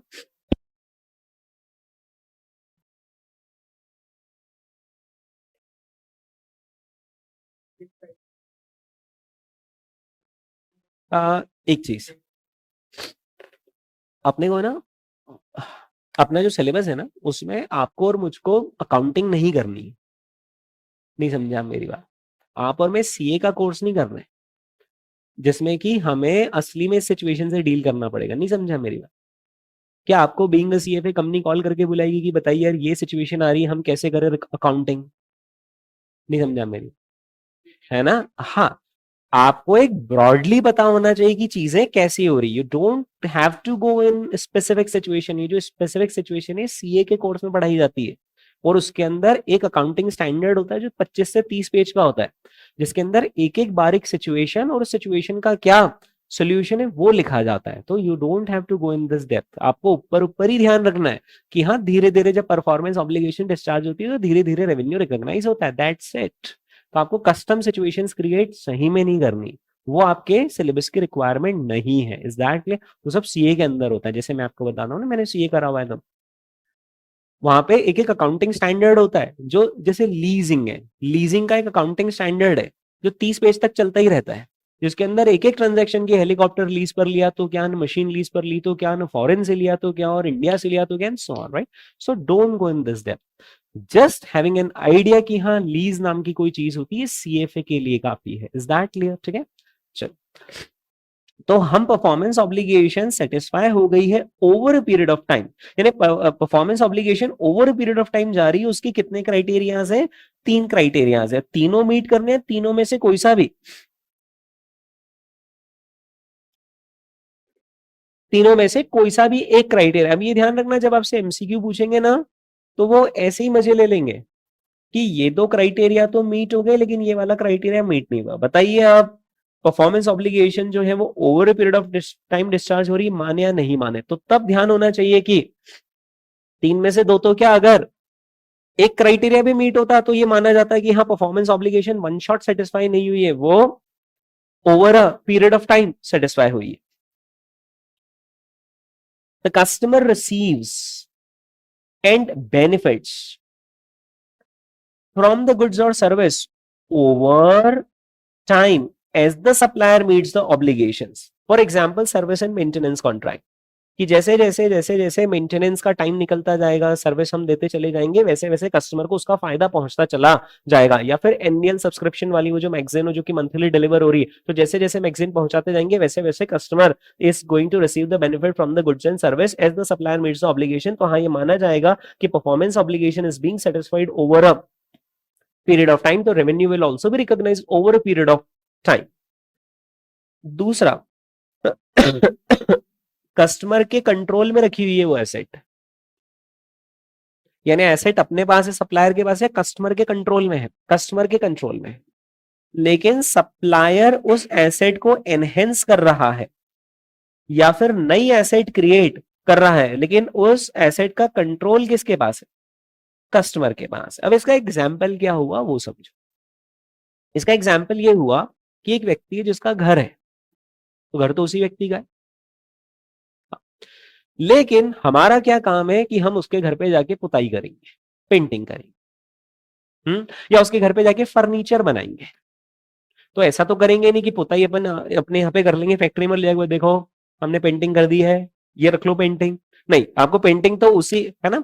सो who is controlling the asset? We are controlling the asset, the customer himself is controlling the asset, the customer himself is controlling the asset. And what we are doing as a supplier is we are enhancing an asset. हम उसकी asset को enhance कर रहे हैं, उसकी जो दीवारें बेकार हो गई थी हम उसको ब्यूटिफाई कर रहे हैं, पेंटिंग सर्विस कर रहे हैं, राइट। तो ऐसे केस में परफॉर्मेंस ऑब्लिगेशन आप डेली डिस्चार्ज कर रहे हैं। अब ऐसा नहीं कर सकते दमादम दमादम दमादम 2 घंटे में, ये देखो वो जो टीवी एडवर्टीजमेंट में नहीं होता एशियन पेंट्स, और देखो अगले ही पल पूरी दीवारें पुज जाती है। ऐसा असली में तो नहीं हो पाएगा, आपको टाइम लगेगा, यू माइट टेक 1 मंथ और 2 मंथ। तो अगर आपने 2 महीने लगाए तो आप कुछ रेवेन्यू सितंबर में रिकॉग्नाइज करोगे और कुछ रेवेन्यू आप अक्टूबर में रिकॉग्नाइज करोगे, राइट। क्योंकि जब कस्टमर के पास उस चीज का कंट्रोल है तो आप उसके वहां जाकर काम कर रहे हो, तो उसके पोजीशन में वो चीज आती चली, जैसे जैसे आप काम करते जा रहे हो उसको उस चीज का पोजीशन आप हैंड ओवर करते चले जा रहे हो, मतलब आप अपने काम करते चले जा रहे हो, राइट। तो रेवेन्यू आप धीरे धीरे धीरे रिकॉग्नाइज कर लोगे। दोस्तों एक और तीसरी सिचुएशन, कस्टमर के पास कंट्रोल नहीं है, एसेट अपने पास है। जैसे फॉर एग्जाम्पल कि इंडियन नेवी है ना, इंडियन नेवी ने एक कंपनी को कॉन्ट्रैक्ट दिया कि आप हमारे लिए जहाज बनाओ विक्रांत, जहाज बनाओ हमारे लिए बड़ा सारा, है ना। तो अब इंडियन नेवी ने हमें काम तो दे दिया, अच्छा जहाज बनाने में 1-2 साल लगते हैं या 8-10 साल लग जाते हैं? जहाज बनाने बहुत टाइम लगता है दोस्तों, 8 to 10 ईयर्स, बहुत बड़ा होता है जहाज, राइट। 8 to 10 ईयर्स का टाइम लगता है, राइट। हम गुड्स का पोजीशन इंडियन नेवी को कब देंगे? 10 साल बाद, जब जहाज कंप्लीट हो जाएगा तब। पर जहाज बनेगा कहां पर? हमारे बंदरगाह पर, हमारे सी पोर्ट पर बनेगा, जहां पर हमारी कंपनी, हम वहां बनाते जाएंगे, रोज जहाज बनाते चले जाएंगे, राइट। ऐसे केस में हम कस्टमर क्या बेनिफिट उठा पा रहा है? The customer receives the benefit over time as the supplier meets the obligation? No, क्योंकि इंडियन नेवी तो उसका फायदा सिर्फ तब उठा पाएगी जब ये जहाज डिलीवर होगा आज से 10 साल बाद टू द इंडियन नेवी। पहला वाला क्राइटेरिया मीट हुआ? नहीं हुआ। Customer being Indian Navy controls the asset? No. लेकिन फिर भी मैं कंपनी इंडियन नेवी के लिए जहाज बना रही हूं, और मैं हर साल हर साल हर साल उसको बनाते जा रहे, थोड़ा थोड़ा थोड़ा कंप्लीट करते चले जा रहे। ऐसे केस में भी मैं क्या करूंगा, ईयरली बेसिस पर मेरा रेवेन्यू रिकॉग्नाइज करूंगा कि यार मैंने जहाज 20% कंप्लीट कर दिया ना, 20% रेवेन्यू मेरा हो गया।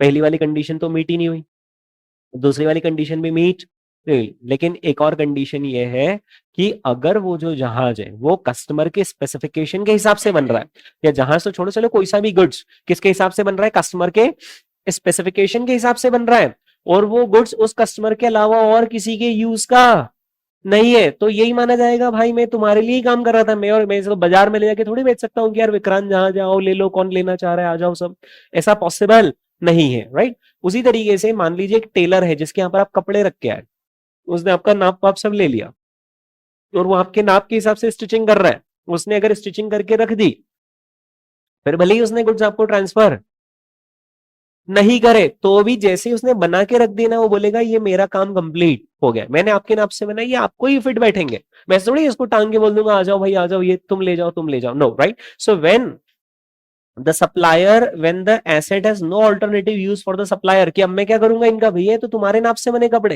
ये जहाज तो तुम्हारे लिए बना है, मैं इसका क्या करूंगा? I being the supplier has no alternative use of the asset, और अब मुझे अधिकार है कि मैं तुमसे पेमेंट, हाँ, ले सकूं।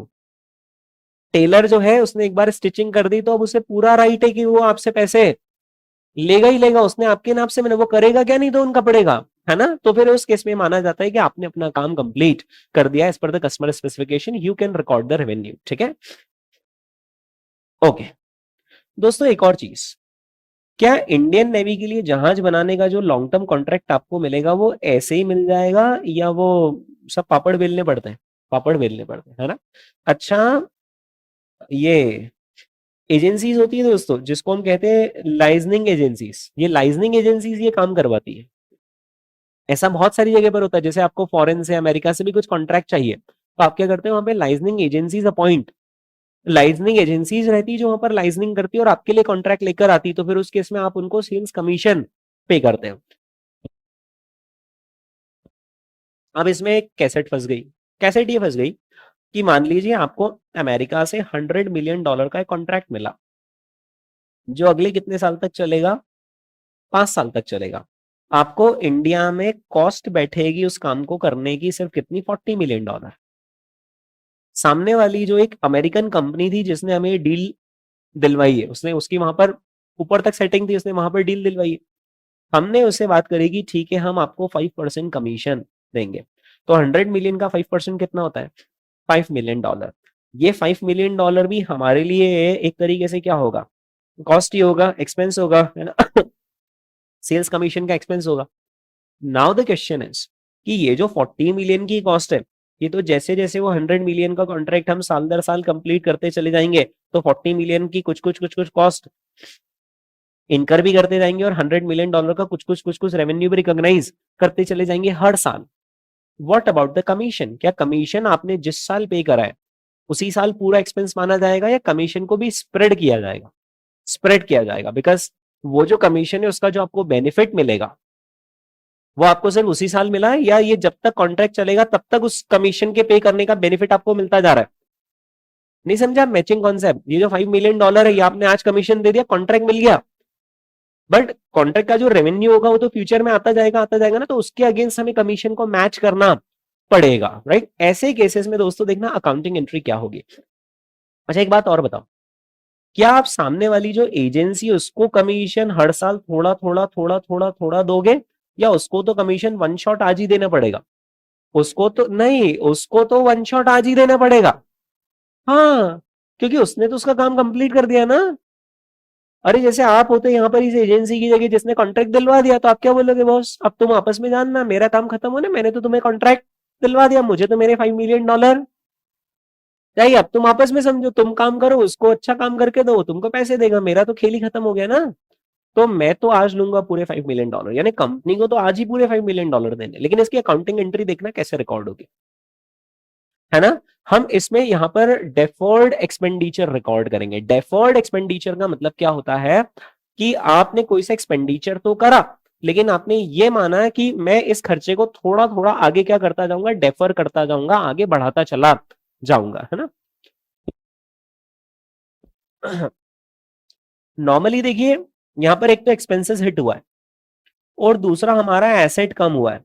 कौन सा एसेट कम हुआ है? कैश नाम का एसेट कम हुआ है। तो एंट्री क्या होनी चाहिए पता है? Sales commission account debit to क्या? कैश अकाउंट क्रेडिट, है ना? नॉर्मली ये होनी चाहिए एंट्री। लेकिन अगर मैं सेल्स कमीशन अकाउंट पूरा ही डेबिट कर दूंगा, तो मैंने तो एक तरीके से एक्सपेंसेस पूरा ही डेबिट कर दिया इन द करंट ईयर। तो मैं सेल्स कमीशन अकाउंट डेबिट की बजाय क्या वर्ड लिखूंगा पता है? Deferred sales commission account debit, है ना? अब हर साल क्या होगा? फर्स्ट ईयर में क्या होगा, सेकेंड ईयर में क्या होगा, थर्ड ईयर में क्या होगा, फोर्थ ईयर में क्या होगा, फिफ्थ ईयर में क्या होगा? मैं फर्स्ट ईयर में बोलूंगा sales commission account debit to deferred sales commission 1 million 1 million. और ये एंट्री हर साल कितनी बार होती जाएगी? हर साल 5 साल तक होती जाएगी। ऐसा करने से क्या होगा? धीरे धीरे वो जो सेल्स कमीशन का जो अकाउंट है, वो जो इनिशियली डेबिट हुआ था 5 मिलियन से, वो धीरे धीरे क्रेडिट 1 1 1 1 1 1 से होकर वो अकाउंट क्लोज हो जाएगा। और 1 1 1 1 1 1 मेरा expense expense expense expense expense हर साल बुक होता चला जाएगा। Is that clear? पे तो वन शॉट ही करा है आपने, इसीलिए आपकी वो तो एंट्री वन शॉट ही हो गई टू कैश। ठीक है, अगर आप पे धीरे धीरे करते हो तो टेंशन ही नहीं होता, जैसे जैसे पे करते जा रहे वैसे वैसे खर्चा डेबिट कर जाओ। बट पेमेंट आपने वन शॉट कर दिया है, बट उस खर्चे ने आपको benefit over a period of time दिया है, तो आपको इसलिए उसको एक्सपेंस में तो over a period of time लेकर आना पड़ेगा। ठीक है, तो ये देखिए दोस्तों, cost to secure long term contract such as sales commission must be capitalised. इस प्रोसेस को हम क्या कहते हैं कि हमने चीज को एक्सपेंस में डाला या हमने उस चीज को कैपिटलाइज कर दिया। कैपिटलाइज कर दिया यानी हमने उसको एक एसेट बना दिया और धीरे धीरे हम उस एसेट को डिप्लीट करते चले जा रहे हैं। यहां पर आप देखिए हमने क्या किया था, हमने जो कैश नाम की एसेट थी उसको तो क्रेडिट किया था, लेकिन डेफर्ड सेल्स कमीशन ये क्या हो गया था? डेफर्ड सेल्स कमीशन हो गया था हमारा एक एसेट। ठीक है, और उस हम एसेट को धीरे धीरे रिकॉग्नाइज मतलब रिड्यूस करते चले जा रहे थे, जैसे जैसे हम खर्चा बुक करते चले जा रहे थे। राइट, जस्ट लाइक आपने अकाउंट्स में पढ़ा होगा ना कि मशीन क्या होता है? जो आपने मशीन के लिए पैसा दिया वो आप एक्सपेंस में डालते हो या आप उसको कैपिटलाइज करते हो? कैपिटलाइज करते हो और धीरे धीरे over a period of time जैसे जैसे मशीन चलाते जाते हो तो आप उसका डेप्रिसिएशन रिकॉर्ड करते चले जाते हो। सेम इज हैपनिंग हियर कि आप सेल्स कमीशन को इनिशियली कैपिटलाइज कर रहे हो और धीरे धीरे आप उसको एक्सपेंस के अंदर लेकर जा रहे हो। ठीक है, so expenses are recorded over the life of the contract, है ना? ओके दोस्तों, ये मैंने यहाँ पर आपको ये समझाया कि रेवेन्यू रिकॉग्निशन कैसे होता है, वो कब कब रिकॉर्ड किया जाता है, उसकी प्रोसेसेस क्या होती है ना। इसके आगे का डिस्कशन हम करेंगे हमारे अगले एपिसोड में, जिसमें कि मैं आपको मल्टीपल एग्जांपल्स दूंगा उन चीजों की जो मैंने आपको समझाया और फिर हम इसके क्वेश्चंस करेंगे। ओके, आज के लिए बस इतना है।